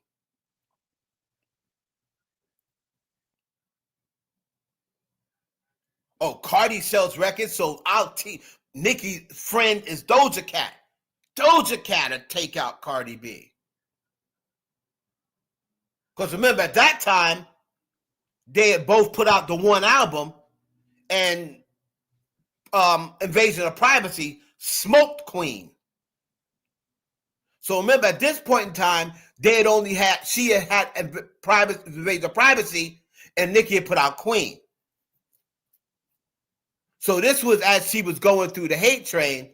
So they figured, let's team up with Doja Cat, because then we could say Doja Cat is the one who's streaming. Doja Cat's the one who's got the records, who's got the streaming records. Doja Cat's the one who's number one on Spotify. So they wanted to team up with Doja Cat. Remember, she got her number one with Doja Cat. And Nicki Minaj passed on Give It To Ya. I already told y'all the story. I showed y'all the email of when Nicki Minaj was very upset at Doja Cat, saying, thank you, Nicki. What the hell are you thanking me for? I said I ain't want to get on the record. But no, all of Nicki Minaj's retarded ass fans, oh, look, she said, love you, Nicki. Thank you, Nicki. Joe, she loves you. Why did you unfollow her for? You should follow her back, Nicki. Look, she was on tour and she did Give It To Ya again. She said, I love you, Nicki, again.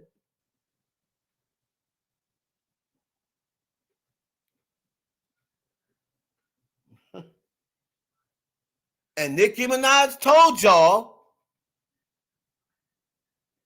Then she said, what's that nickname that the Cardi B fans called Nicki Minaj?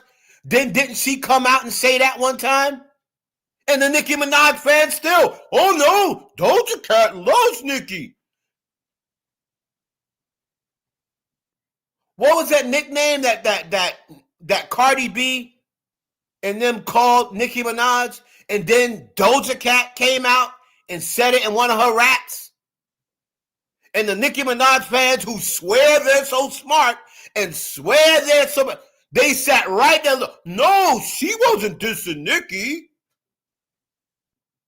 No, not on. It's a name like Greta something. It's like a name. It's like it may be somebody out of a movie or something. I don't really know, but it's like Greta something. It's a character, I believe, from some sort of movie. And Cardi B fans, no, not Soupy Freaky Grandma. It's some sort of character, right? Darius knows what I'm talking about. Darius, what is that nickname that they call? It's a character in some sort of movie. Sexy said, we trying. And then Doja Cat came out and said a rap, and then she said that same name. It's like Greta something or Ginger or something. It's a name. It's a first and a last name, and I think this person is a character. Mega Man. No, this is way before.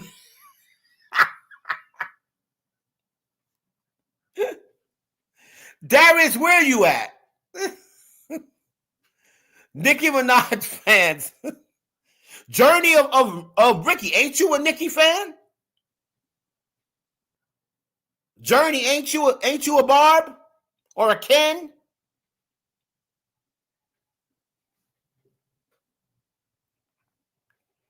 The Mean Girl cartoon. Okay, so no, maybe the girl is in Mean Girls. I don't know. Maybe the girl is in Mean Girls, but they was calling her this name.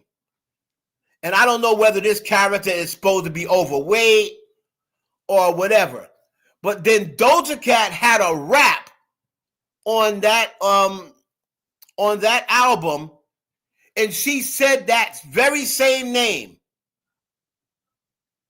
I don't know whether it's one of the Rugrats. I'm not up on this stuff. But Doja Cat mentioned that very same name in her song.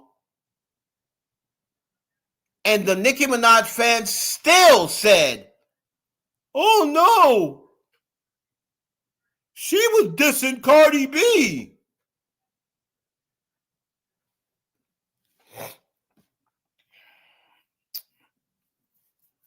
I'm gonna have to find out. I gotta look through like the lyrics of Doja Cat's song, because now like everybody's acting like they don't know what the hell I'm talking about. But Doja Cat hold on. Nicki Minaj. It's like it's a name. It's like a first and last name, and it has to be a character. It has to be a character. But anyway, so this thing about the chewing on the wire. Thank you, Helga Pataki. Thank you, Journey of Rick. That's who I'm talking about. I don't know who Helga Pataki is, but that's what Barty Gang was called. I don't know who Helga Pataki is, but Doja Cat came out and said the name Helga Pataki in her rhymes.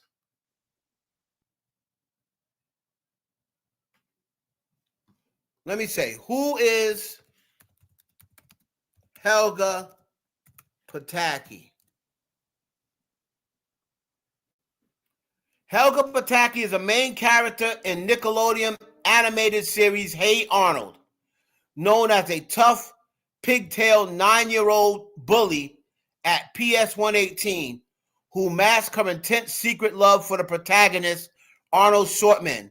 By teasing him and calling him football head, she is a complex character with a poetic, vulnerable side, often acting as a rival, yet ultimately becoming a close confidant and girlfriend to Arnold.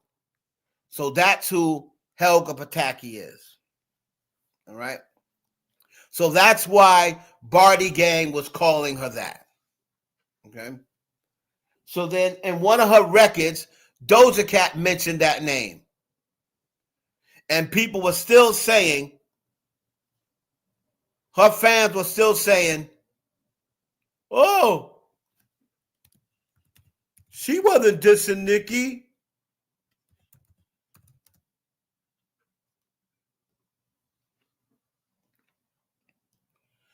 So in the song Skull and Bones, right? In the song Skull and Bones, Doja Cat said, hold on.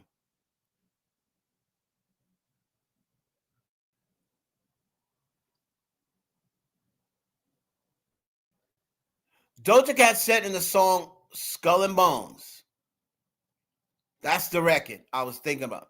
She said, the only thing I sold was a record. The only thing I folded under was pressure. Can I say I digress, you the aggressor? Now y'all say y'all impressed. I'm the successor. I don't need no intervention or one of your lectures. What's so hard to believe? What is the message? Talented and I'm driven like you ain't never seen. And that's why God bless me. You should respect them. What's up? My stomach kind of hurts a little bit. Can you rub it for me? Oh, your stomach? Just a little bit. Have you been taking your pills? Yes. Okay, go take the child Tylenol or the Pepto for kids in there. Okay. Okay. So talented and I'm driven like you never seen. Daddy, And it doesn't hurt that bad, so I'll just take my stomach medicine. okay. And that's why God bless me. You should respect him. You need to mind your business, Helga Pataki. Now, this is right around the time that Cardi B called her Helga Pataki. Now, how did the Nicki Minaj fans miss that? She said, you need to mind your business, Helga Pataki, because I'm going to do something devilish if you at me. I might hit woo for the Kadu and get a back piece. You too high off that boo-boo. You too high. And remember, during that time, people were saying Nicki Minaj was on coke. You too high off that boo-boo, meaning too high off that shit. You too high off that boo-boo to unpack me. When I arrive on the set, there ain't no holy water. But when I grind my set, I'ma make it through 27. Y'all superstitious. I'ma say jinx on my 28th when you owe me sodas. So she's been throwing shots way back since then. All right? She's been throwing shots since way then. So now, this whole thing with the are you Nicki Minaj? She's saying, now let me just throw you this. I said this on YouTube. Somebody said, no, you're crazy. I'm trying to throw Doja Cat some bail. Do we know whether her cat is named Nicki Minaj? I'm just throwing that out there. Let go, Nicki. Let go of the wires. Let go, Nicki. Maybe her cat is named Nicki Minaj. She loved Nicki Minaj so much. Is it so out of the realm that she named her cat Nicki Minaj? I can see her doing that. I can definitely, especially if she's had the cat a long time. Maybe her cat's name is Nicki Minaj. Y'all ever think of that?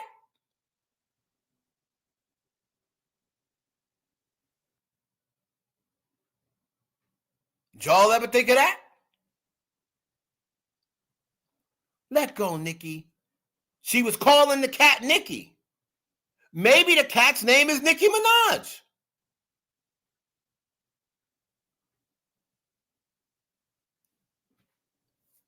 Let's listen again. Let's listen to it again.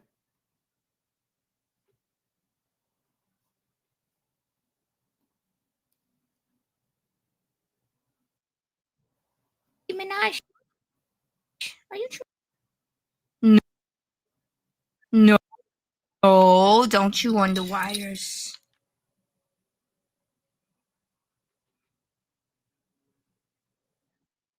Are you Nicki Minaj? Are you chewing on the wires?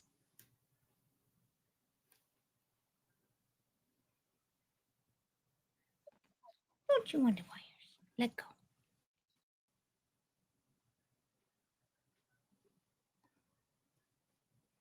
Maybe she was asking her, are you Nicki Minaj? Let go, Nicki. So check this out. So sexy 60. Well, maybe it was just the way she delivered it. Maybe she was saying, she was asking the cat Nicki Minaj, was she chewing on the wires? Are you Nicki Minaj?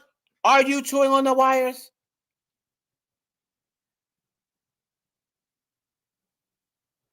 What y'all think of that? I'm trying to throw Doja Cat some bail.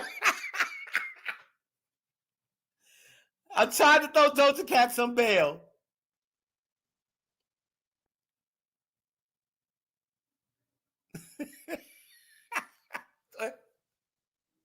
Boozy, I'm trying to throw my girl Doja Cat some bail here. Maybe her cat's name is Nicki Minaj. Yo, how y'all? Wait. Project said absolutely not. Wait a minute. I'm trying to throw my girl Doja some bail here, y'all. I'm trying to throw her some bail. I'ma go in these comments. What? I'ma go in these comments, and I guarantee you, somebody gonna say her cat's name. Doja know what she's doing, and she's laughing her ass off. Let me see. Hold on. Let me go in the comments. Hold on now. Doja, I'm going to get you out of this, baby. I'm going to get you out of it. You watch. I'm going to get Doja Cat out of this. Y'all ain't going to be coming for Doja Cat. It's about to get uglier than Kenneth Petty. Thoughts around kids. Wow. The context behind this being that Doja's calling her cat Nicki Minaj because it can't stop going for the pink colored wires. She was literally rapping her song last stream. There is no shade. So this person says because she was going for the pink colored wires,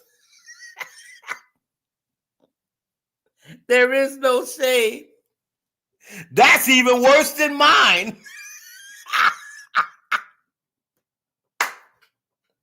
That's even a worse excuse than I gave her. Oh, because the wires were pink. Yo, there's no shade. Stop twisting shit. Yeah, because the bitch is cooked. I'm sorry, but every time I think of Doja Cat just randomly associating Nicki with chewing wires and just shading her for no reason, I cry laughing. Because why would she say that?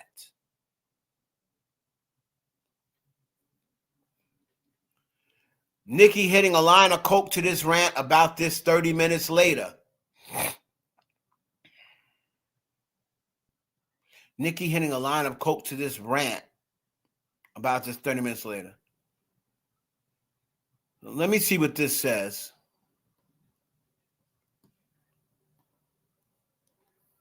What is this? I can't even read this. She made it too small. I can't even read that.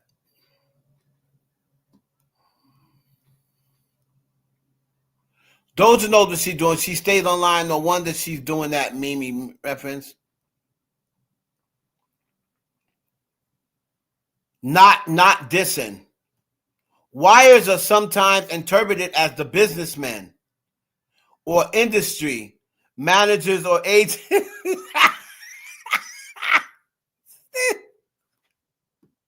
Listen to y'all talking about me.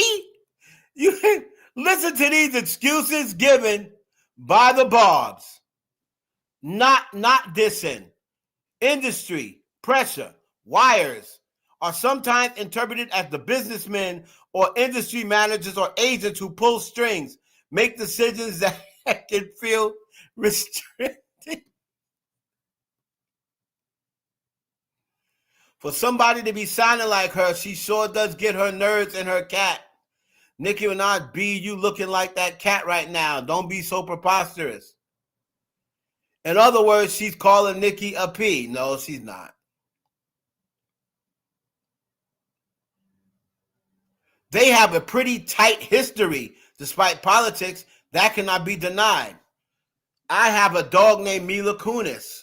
I love that actress. See, this person still think they're cool. Nicki Minaj, can you believe E's up 1 minute, down the next, roller coaster looking B? But P, Nicki is hungry. Woo. I still can't believe this is real.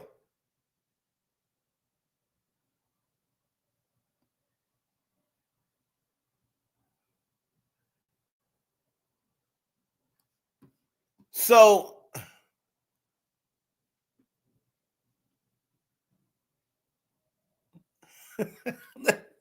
Nita, I'm trying to throw her some bail, man. So let's listen to Armand Wigworm. Let's see what he said about it. And of course, somehow or another, he moved it back to Cardi B. Of course. Somehow or another, he dragged Cardi B into it somehow. All right.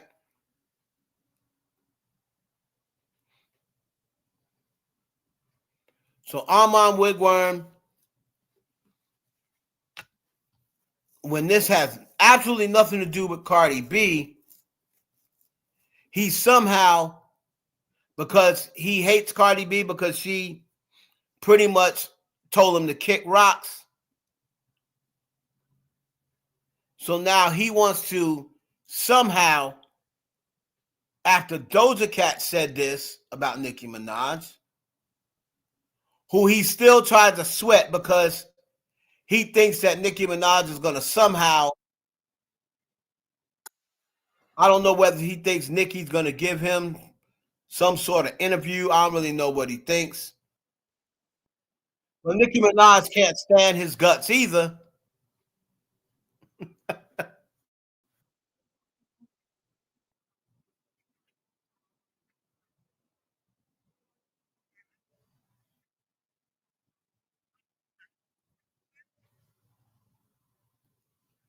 Okay.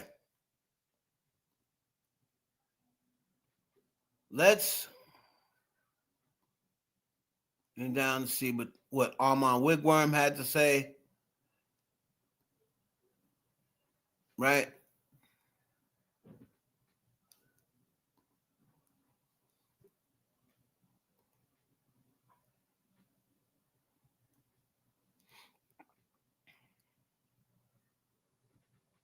I'm trying to throw Doja Cat some bail, man. I'm telling you. I think her cat is named Nicki Minaj. She seems just like she would name her cat Nicki Minaj.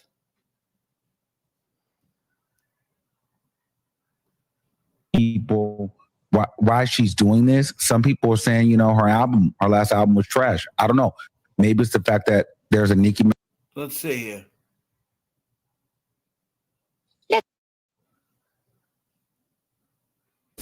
What is her last album being trash? I'm telling you, they try to come up with so many excuses. They're worse than me. There are two reasons why you still haven't hit your splits, but when you do, your life will change. And you're not too old, and you're not too stiff. And okay.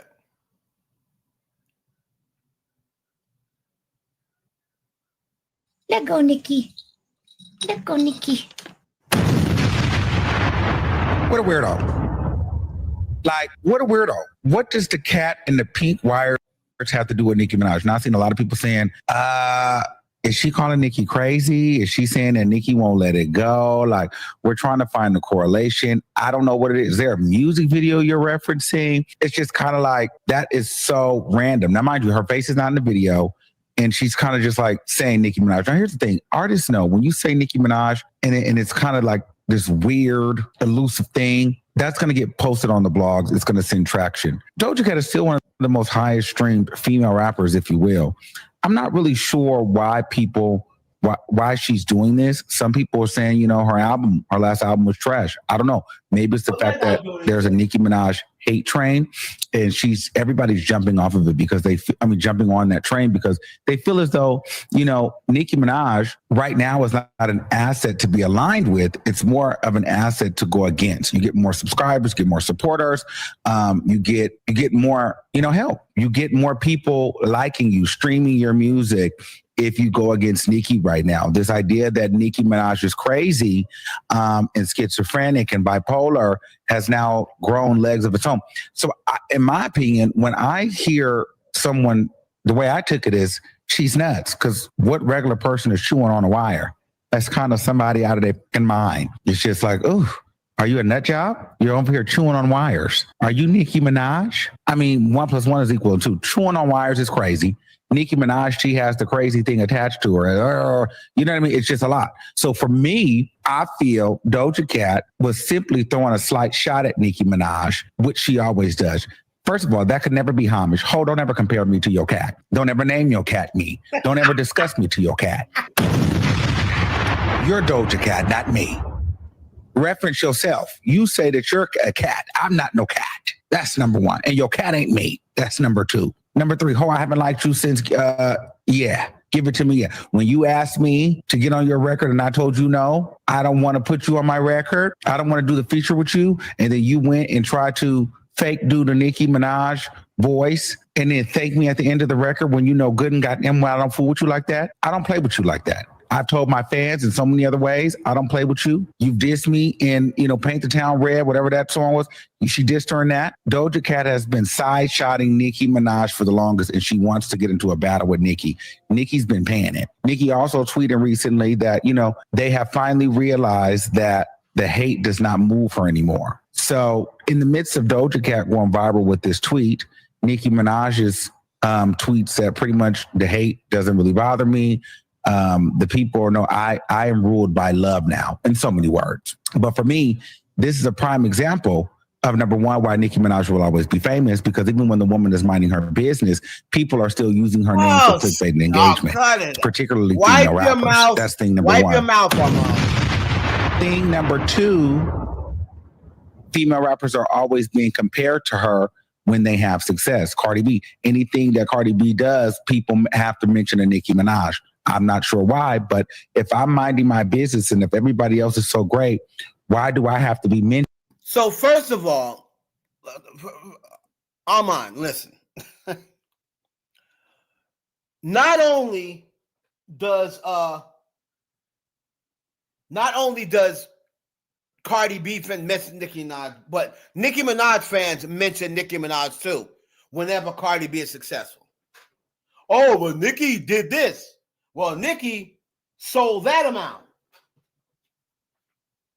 So let's not act like it's just Cardi B fans doing it.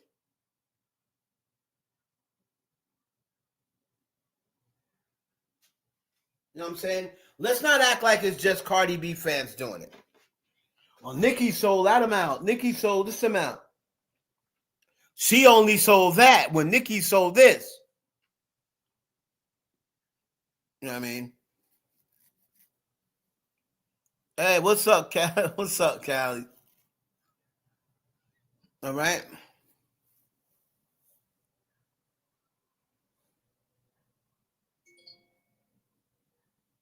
So, yeah. Unbelievable. Armand is now, oh, she'll always be famous. Who said, of course she'll always be famous. Like but so will Diana Ross. This is why Nicki Minaj will always be famous. Yeah, she'll always be famous. You're not going to be able to take the fame away from her.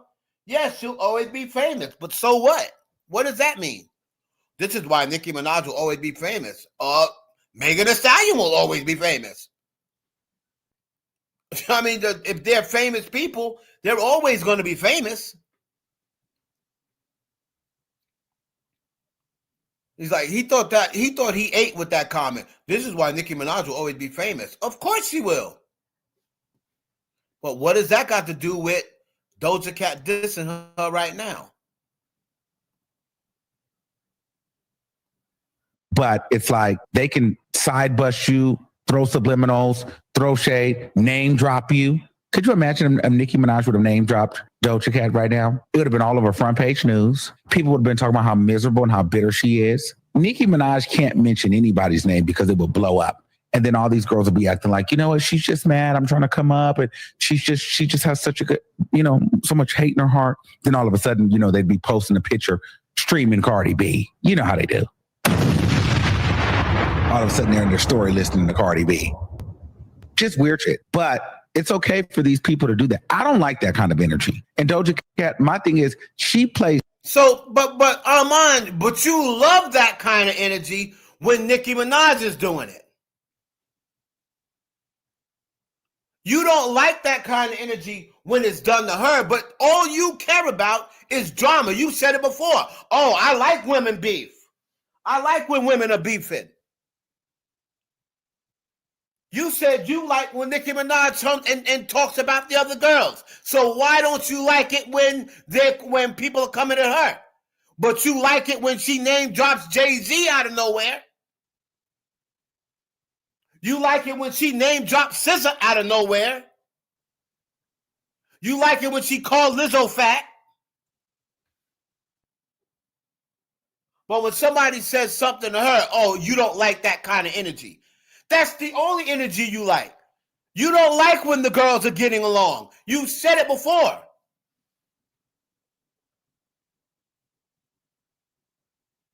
When the girls are getting along, you don't like it.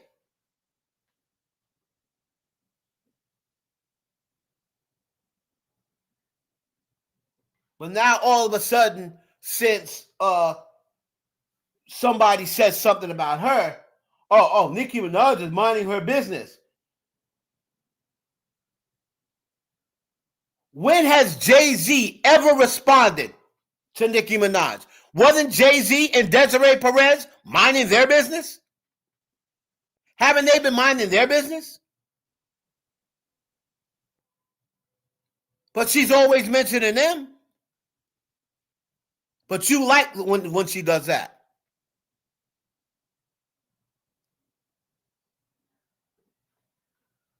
Jay-Z and Beyonce never respond. They don't respond to anybody.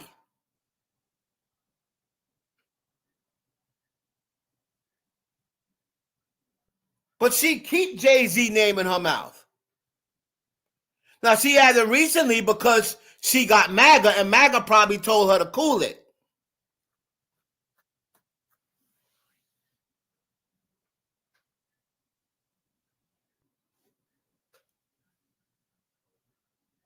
But, again, right now, she said she doesn't care about the hate.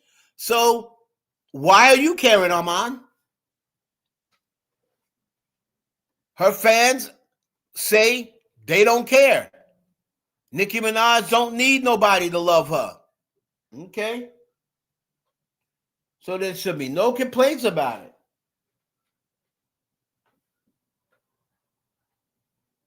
You know what I'm saying?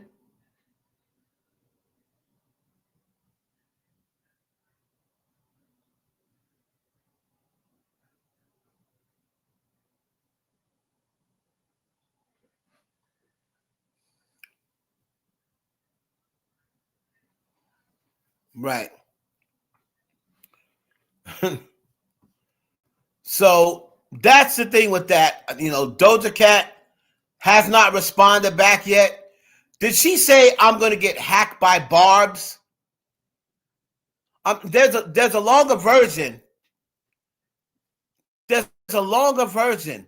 I could have sworn she said I'm going to get hacked by barbs in a long one. Let me see something. Hold on. Am I just tripping? Let me see something. Let me see this one. Let me see this video.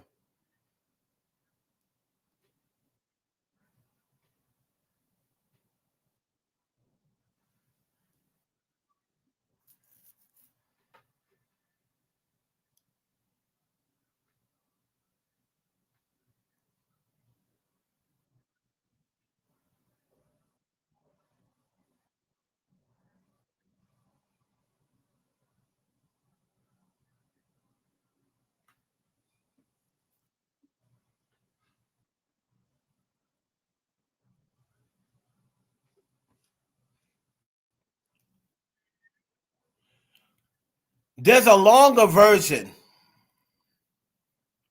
The very first version. Hold on.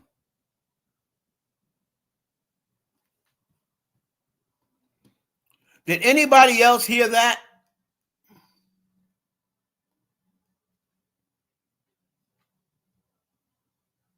She said that 3 weeks ago when she showed her email address. What are you talking about?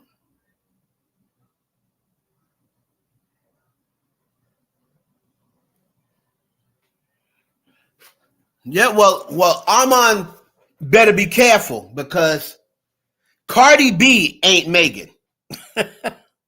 So, yeah, you can talk about them all you want, but you can't defame them.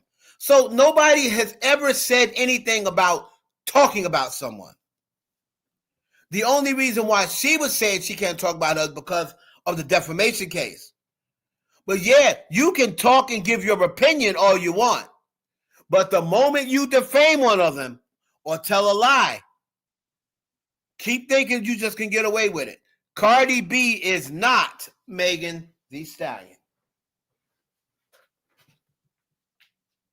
Right? Cardi B is not Megan Thee Stallion.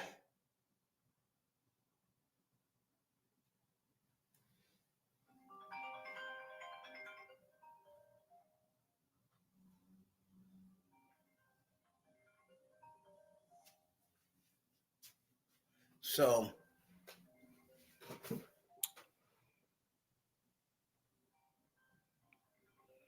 said Barb's gonna hack her because of showing her email. Okay. So she said that 2 weeks ago. It's like that's when she said Barb's gonna hack her because of showing her email. Okay, well, why would okay? So then she definitely must know that her and Nicki ain't on good terms, because why would the Barbs hack her if they're cool with her? Okay, so now I get it. So she knows that her and Nicki ain't on good terms, because if they were, the Barbs wouldn't hack her. Why would the Barbs hack her, right? That's on live. Okay, thank you. Thank you for that, Rick. So we'll keep eyeing that. Nicki Minaj seems as though she's going to take the high road. I don't know whether she doesn't have an Instagram, so, and she's had me blocked on Twitter, but I can still see her stuff.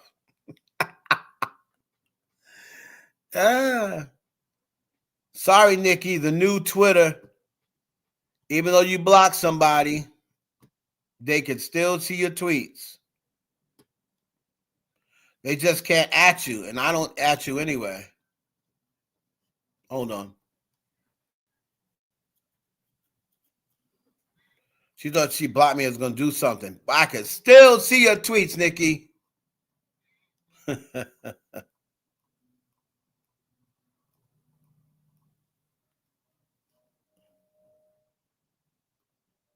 Hold on.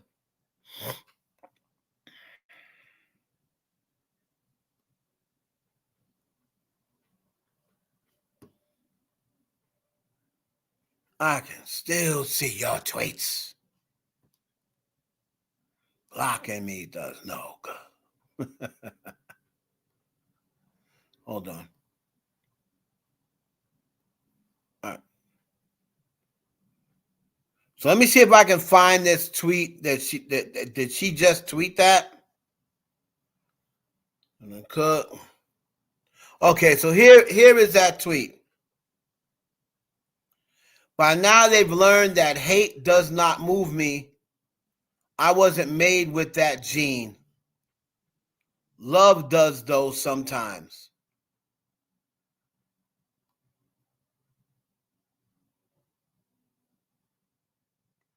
Receive what you've been praying for right now. Receive it. Oh. Nicki Minaj is saved, y'all. Still putting up Chucky, though. She's still putting up a doll that was possessed by the devil. She's still putting up a doll that's possessed by the devil, but she wants us to believe she's saved. But Chucky is her main signature. And Chucky was an evil doll possessed by the devil. You're okay, Nicki. okay, you're saved. But you got Chucky. Sometimes he got his middle finger up. I know a lot of Christians. They don't do that. They don't associate themselves with Chucky. Right? And they definitely don't be putting up their middle finger.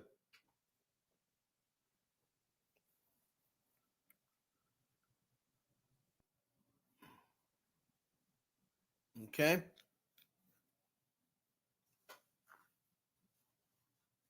So now, it looks like that's the only response Doja Cat's going to get. So let's go and get to this whole Beyonce thingamajig, right?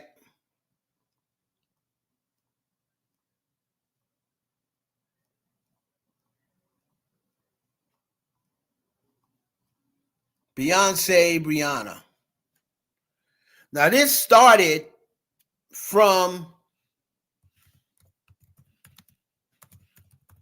a tweet.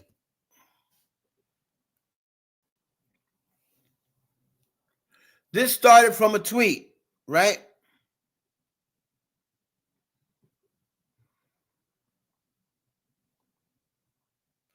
Is this person right here. And they said, after it said, Rihanna's auntie has now spent 10 total years on Billboard 200. First album by a black female artist to reach this milestone in the chart history. Shout out to Riri. So because of that, this person said, Rihanna is actually a bigger artist than Beyonce, but y'all aren't ready for that conversation. All right? So that tweet went viral. Let me share the screen. All right? That tweet went viral. Now, I am about, as far as music goes, as far as up until Auntie, right? You can't find a bigger Rihanna fan than me. I know everything about Rihanna. I've seen her live 5 times, right? I know her whole story. I know how she got signed. I know how she came to the States. I know everything about Rihanna, right?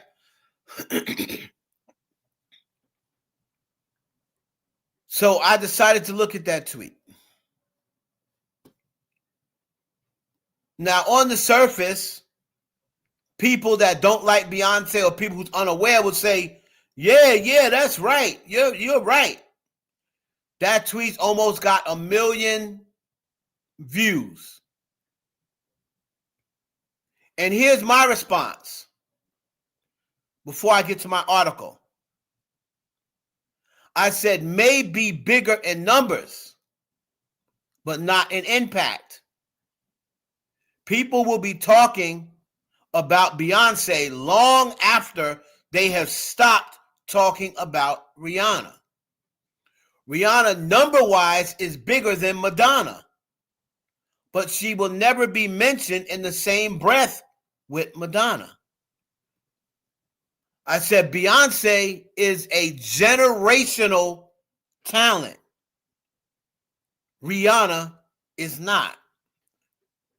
And again, you're talking to a Rihanna fan. But I'm also not a kneecap sucker, right? I'm a realist. And my daughter is 11 years old. My daughter's 11 years old. And she did a report about Beyonce. She's 11. In her school, now this is Canada, right? This is Toronto, Canada.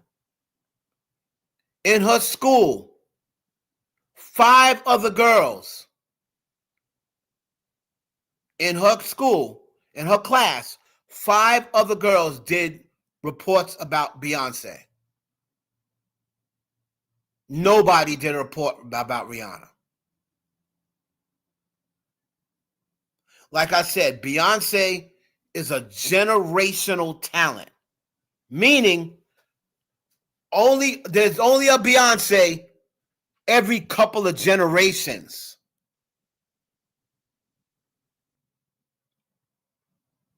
Rihanna is not a generational talent. She's a great artist, and she's one of the 5 greatest female pop artists ever.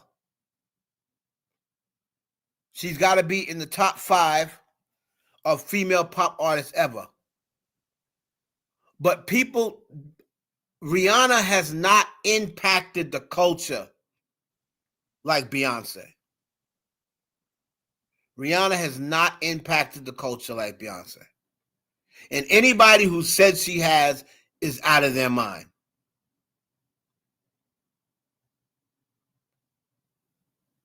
Rihanna fandom has not impacted the culture like the Beehive. The Rihanna Navy has always been a cut below the Beehive. So when I went and did my article, right? When I went and did my article,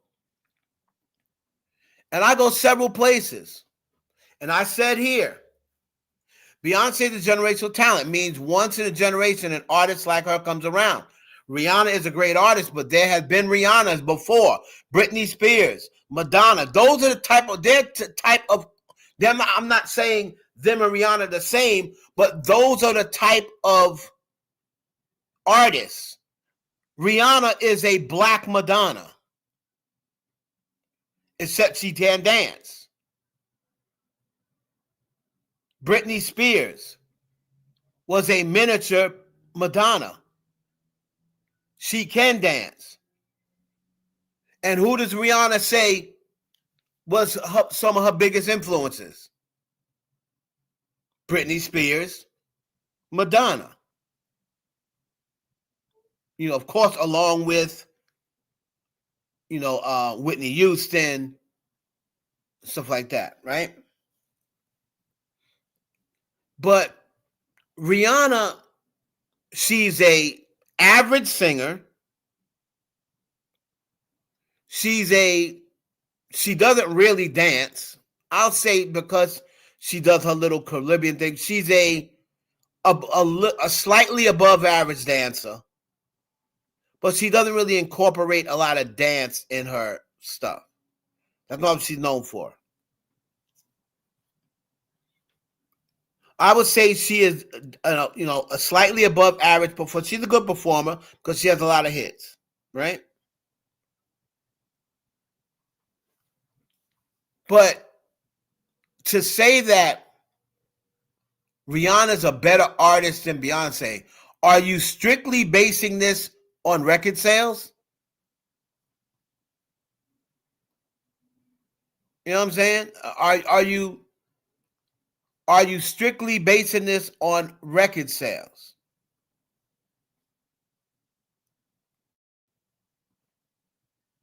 Because that is the only thing it could really be. So here's my article. I referenced this tweet. Rihanna's a bigger artist than Beyonce, right? There we go. Here's my article.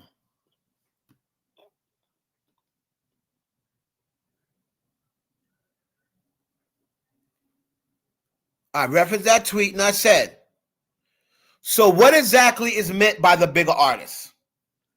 She sold more records? She has more hits? Actually, she doesn't. As we all know, we just did this last night. Beyonce actually has more charted Billboard hits than Rihanna, 61 to 52. And we know that because we did it last night. And that's just solo. Because we're not even talking about Beyonce with Destiny's Child, right? Who also had a big impact on the culture. We're not even talking about Destiny's Child yet, right? So I said, shall we talk impact? And I said it again. They will be talking about Beyonce long after they have stopped talking about Rihanna. Beyonce's impact is unmatched by anyone in the 21st century, especially Black female artists. I said world tours. Beyonce dominates Rihanna in every major touring metric across their careers. World tours. Now, I got my data from Pollstar and Billboard box scores, right? So Pollstar and Billboard is where I got my information from. This is as of 2026, right? Rihanna's last major headline tour was 2016. Total tickets sold, right? Rihanna, 3,703,000 tickets. Beyonce, 11,830,000 tickets. Rihanna, 296 gross revenue. Beyonce, over 1 billion. She's grossed over $1 billion on tour, closing in on $2 billion. A quick breakdown of key tours. Rihanna's main world tours, mostly arenas, was the Loud Tour in 2011, 90 million gross, 1.2 million tickets sold. The Diamonds World Tour, 140 million gross, 1.6 million tickets sold. And the Anti-World Tour, 110 million gross. It was less than the Diamonds World Tour, and 1.2 million tickets sold. Beyonce's standout recent world tours, stadium heavy, not just arena, Renaissance, 2023, $580 million gross, 2.77 million tickets sold. And then she went on a country tour where her first country album, $407 million gross on a country tour. 1.6 million tickets sold.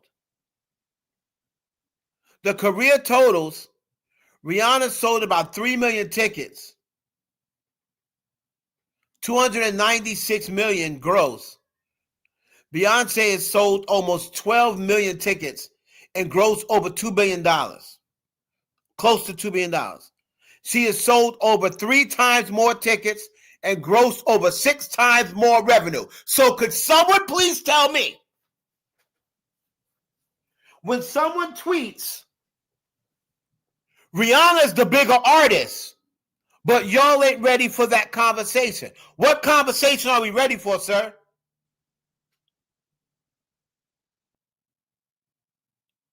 What conversation are we ready for? Because if you're just going by the amount of records she sold, well, amount of records, you're not even talking about albums, because Beyonce also sold more albums, if I'm not mistaken. I can double check that. But what about world tours? We can even go back to 2016 and only use Beyonce's tours up until 2016. If people want to say, oh, well, Beyonce's done more tours. Well, we can use the tours up until 2016. And Beyonce still outsold her in tours.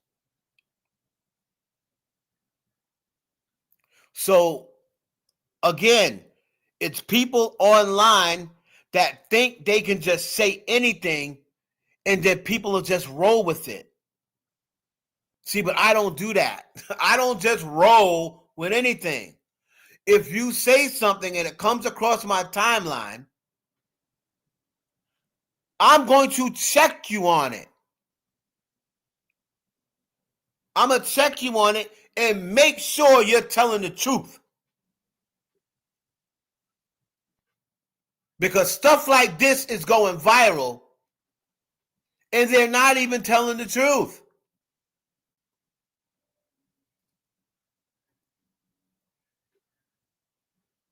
But my stuff is not going viral, it's the truth. Because people don't like the truth. People like to say whatever they want to say.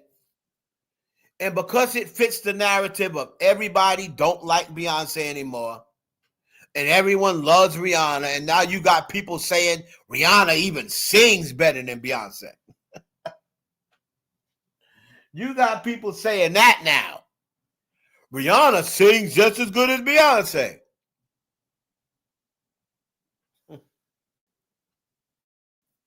Okay. Right?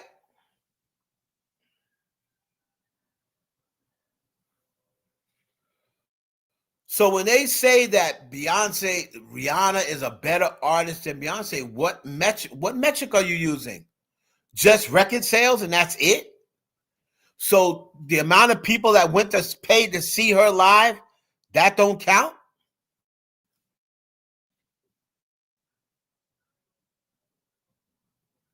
That don't count?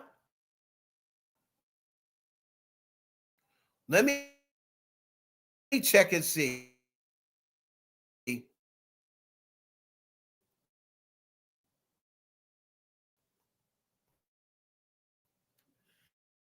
How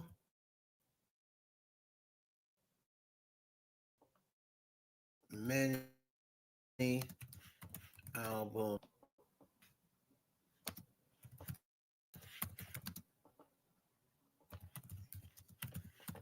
Okay.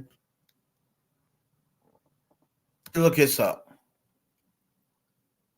Album, because Rihanna's a better streaming artist than Beyonce. But I'm talking about when you had to go out and buy albums. Right?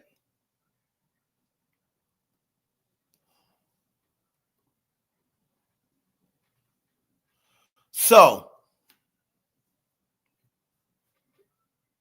US album units, solo album units. Hold on.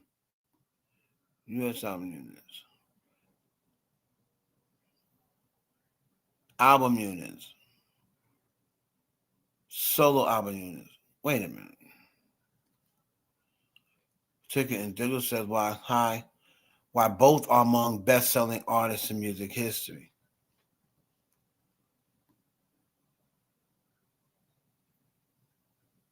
Yes, she sold more albums, but it looks like Beyonce has sold more albums. Of course, Rihanna has sold more records because, again, Rihanna came closer to the streaming era, and she's just a better streamer. She streams way better than Beyonce, right?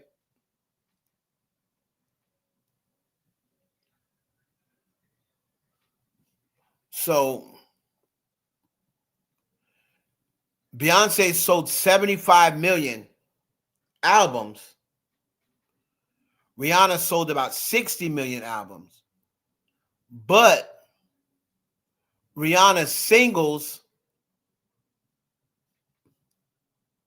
she's totaled probably a good 150 million more records. No, like 50 million more. Because it said Beyonce sold over 200 million records worldwide. Rihanna has sold 250 million records worldwide.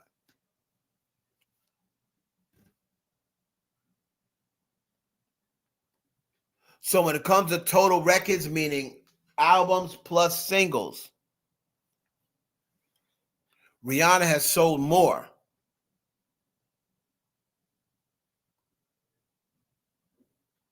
But Beyonce has sold more albums. So let's look at, hold on. Let me look at something here.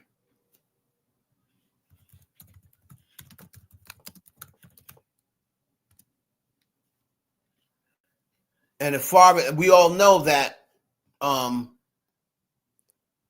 what's the name? Beyonce has, Rihanna is a bigger international artist, right? Number wise. But impact wise, she'll never be Beyonce. Impact wise, she will never be Beyonce. And like I said, I'm a Rihanna fan. I love Rihanna. I like Rihanna's music more than I like Beyonce's music. Right? So, let's take a look at this discography. She has 1, 2, 3, 4, 5, 6, 7, 8 albums. And I think Rihanna has 8 albums. Because her next album will be R9, right?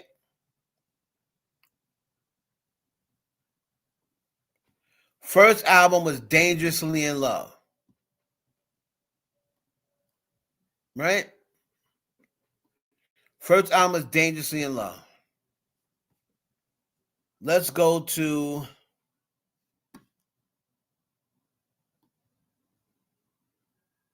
Dangerously in Love. Upon its release, Dangerous in Love received mixed reviews from music critics. But while the commercial success with the album debuting atop the Billboard, selling 317,000 copies the first week. Let's take a look at the certifications. In the United States, because that's where we live, 7 million. So, in the United States, y'all make sure y'all write this down.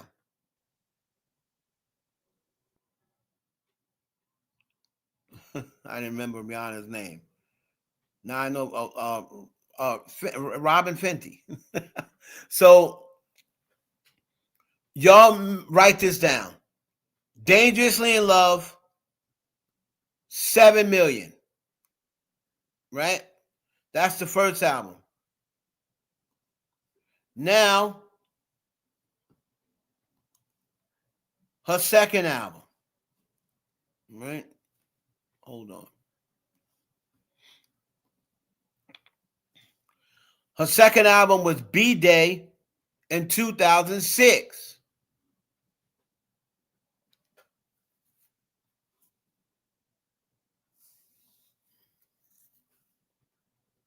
And B-Day also debuted at number 1.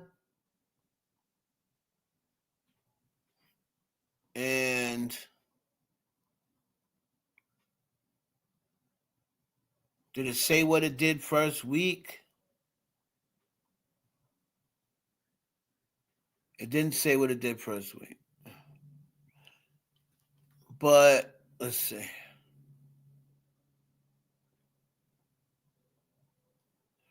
Says in 2004, so she was supposed to do it in 2004.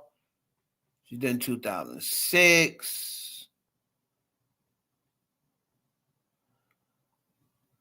The album charted at number 1 in Canada and the United States.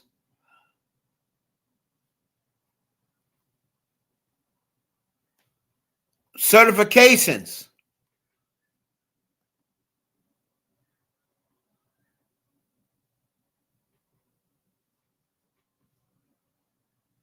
$5 million. So she did 7 of Dangerously in Love. She did 5 of her second album, B-Day. Y'all write this down. 7 Dangerously in Love, 5 B-Day. Her third album is I Am Sasha Fierce in 2008. All right. Also debuted at number 1.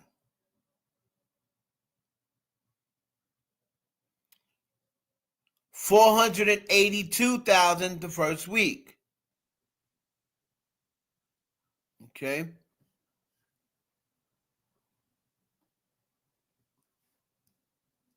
Now let's take a look and see certifications. United States, 7 million. So she did 7, 5, 7. So that's what? 14, 19 million so far in the United States. Of course, we're going according to Wikipedia, so we have to just take him for its word. Her fourth album was called 4. This was in 2011. And I believe this was the actual, was this the surprise album?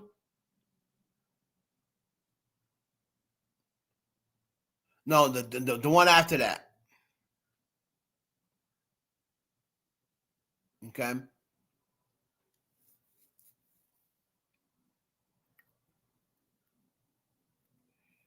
It didn't say what it did first week.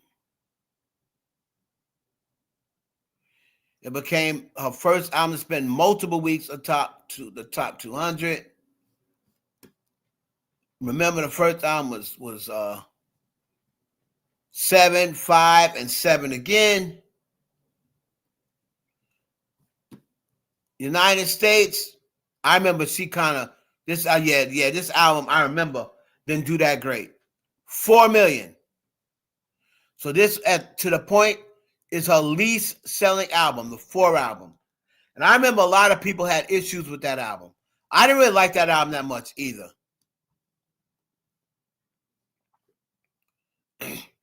Then the Beyonce album, which was a surprise album.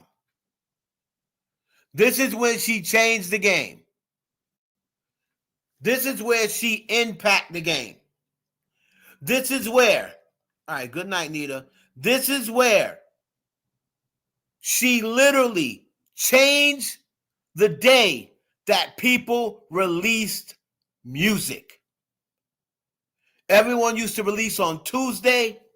Beyonce said, you know what? I'm going to release mine on Friday. I'm going to do my release on Friday. So I get the weekend and those extra 3 days. And everybody saw Beyonce do that. And they said, you know what? We're going to start doing that. And the whole game literally changed because of Beyonce. All right? A visual surprise album.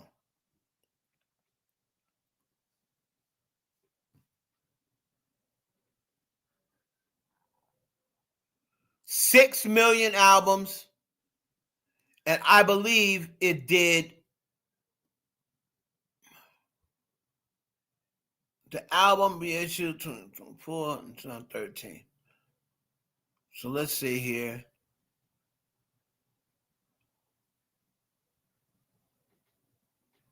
Surprise release. I believe it did close to 500K first week.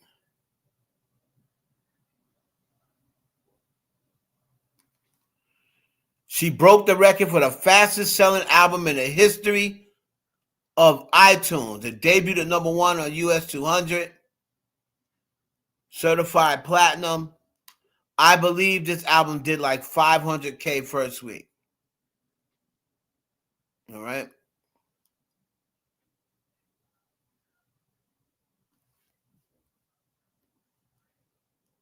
And it was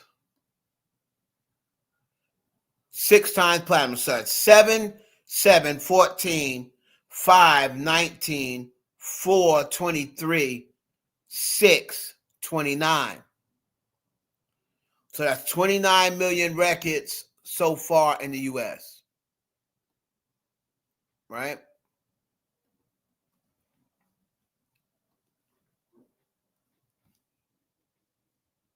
29 million so far in the US.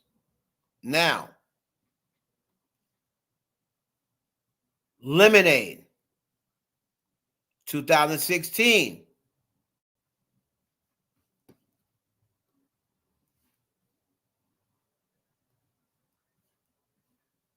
Lemonade. A lot of people consider this her best album. She's on 29 million albums. So Lemonade did 4 million. And I don't know what this 1 million is right here. Wait. 1.554. Sale figures. Streaming. Figures based on certification alone. 4 million, maybe 1 million. So 4 million, so that's 30, 31, 32, 33. So that's 33 million albums in the US. Renaissance.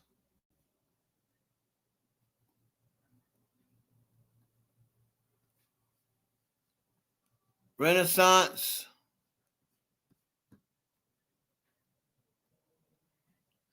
Double. So that's 35 million in the US. And last but not least, Cowboy Carter. Right?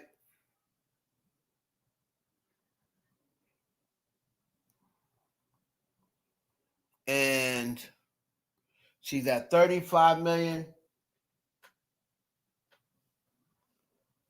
And Cowboy Carter went platinum. So that's 36 million. So roughly in the US, Beyonce sold 36 million albums. Not counting Destiny's Child. Right? Because she's in a group. This is solo. Not counting Destiny's Child.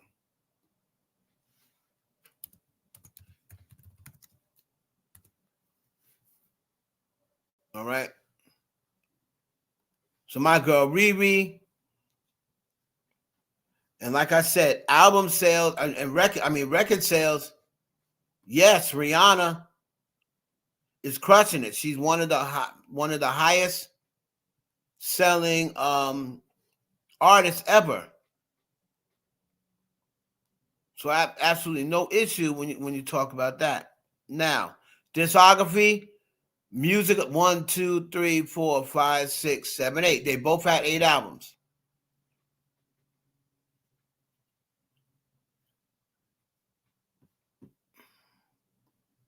Music is the Sun is the first album. That was platinum. That's 1 million. I think Beyonce's on 35. Right? Beyonce's on 35, I believe. So it was 7, 7, 5, which is 19, 4, which is 23.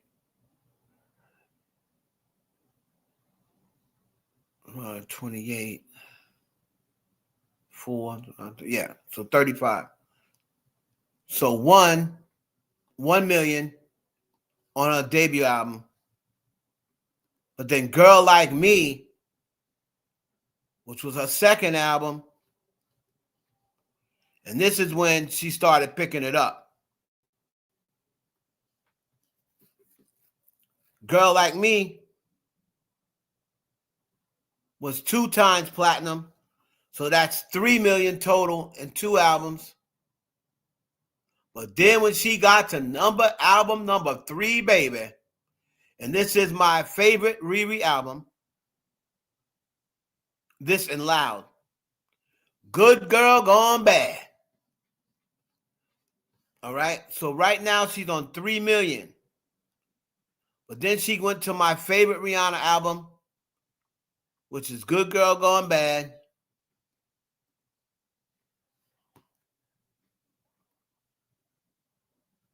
$7 million of that. Right? So that's 10 million albums.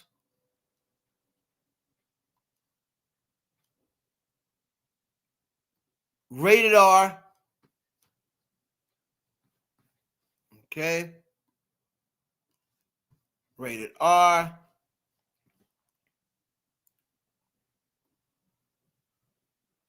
$2 million. I thought it was more than that.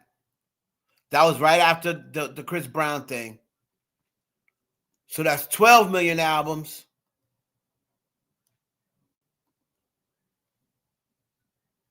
I definitely thought it sold more than that.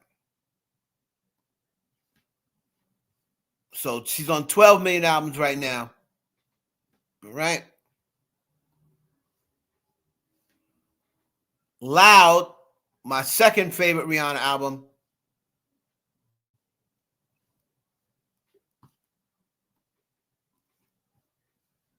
Loud, boy, that was a banger. Full of bangers.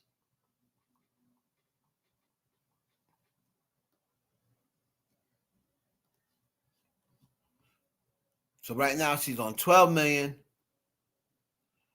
Loud sold 5. So that's 17 million. Remember, Beyonce's at 35.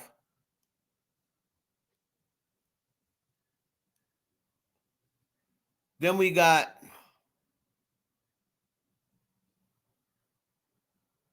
Talk That Talk. So she's at 17 right now. Talk That Talk.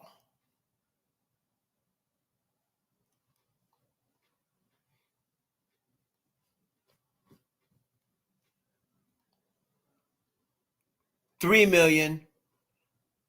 That's 20. So she's on 20 million right now. Unapologetic.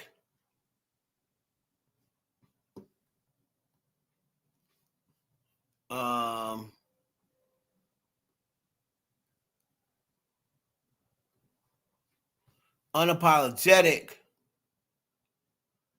3 million. So that's 23. And then Anti.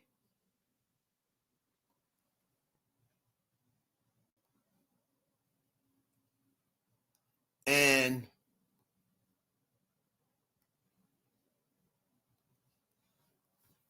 Anti sold 6 million. So that's 29 million albums in the US. So Beyonce sold 35 million records in the United States. Rihanna sold 29 million records in the United States. Now, I'm sure when you add up the rest of the world, Rihanna probably sold more albums. But in the United States, where we live, all right, Beyonce has sold more records, has sold more albums. Not more records because, like I said, but they sold more albums. So, in my opinion, there is not any evidence that proves that Rihanna is a bigger artist than Beyonce. Unless you're going strictly on, well, she sold more records. That means nothing. There's more to it than that. Because she sold more records probably than Madonna too. But there is no way that she is bigger than the Queen of Pop. All right. Anyway, if y'all support what I do, just send me a Cash App to support me. It's $sign Heaven Hollywood. Make sure you join the Patreon, please. It's Patreon / the IE Network. And also Follow me on Instagram. Follow me on Twitter. Also on Twitch, twitch.tv/Heaven Hollywood. Make sure you share the stream. Send it to 2 people at least. We're going to be back tomorrow. All right. I love y'all. Thank y'all for tuning in. Peace.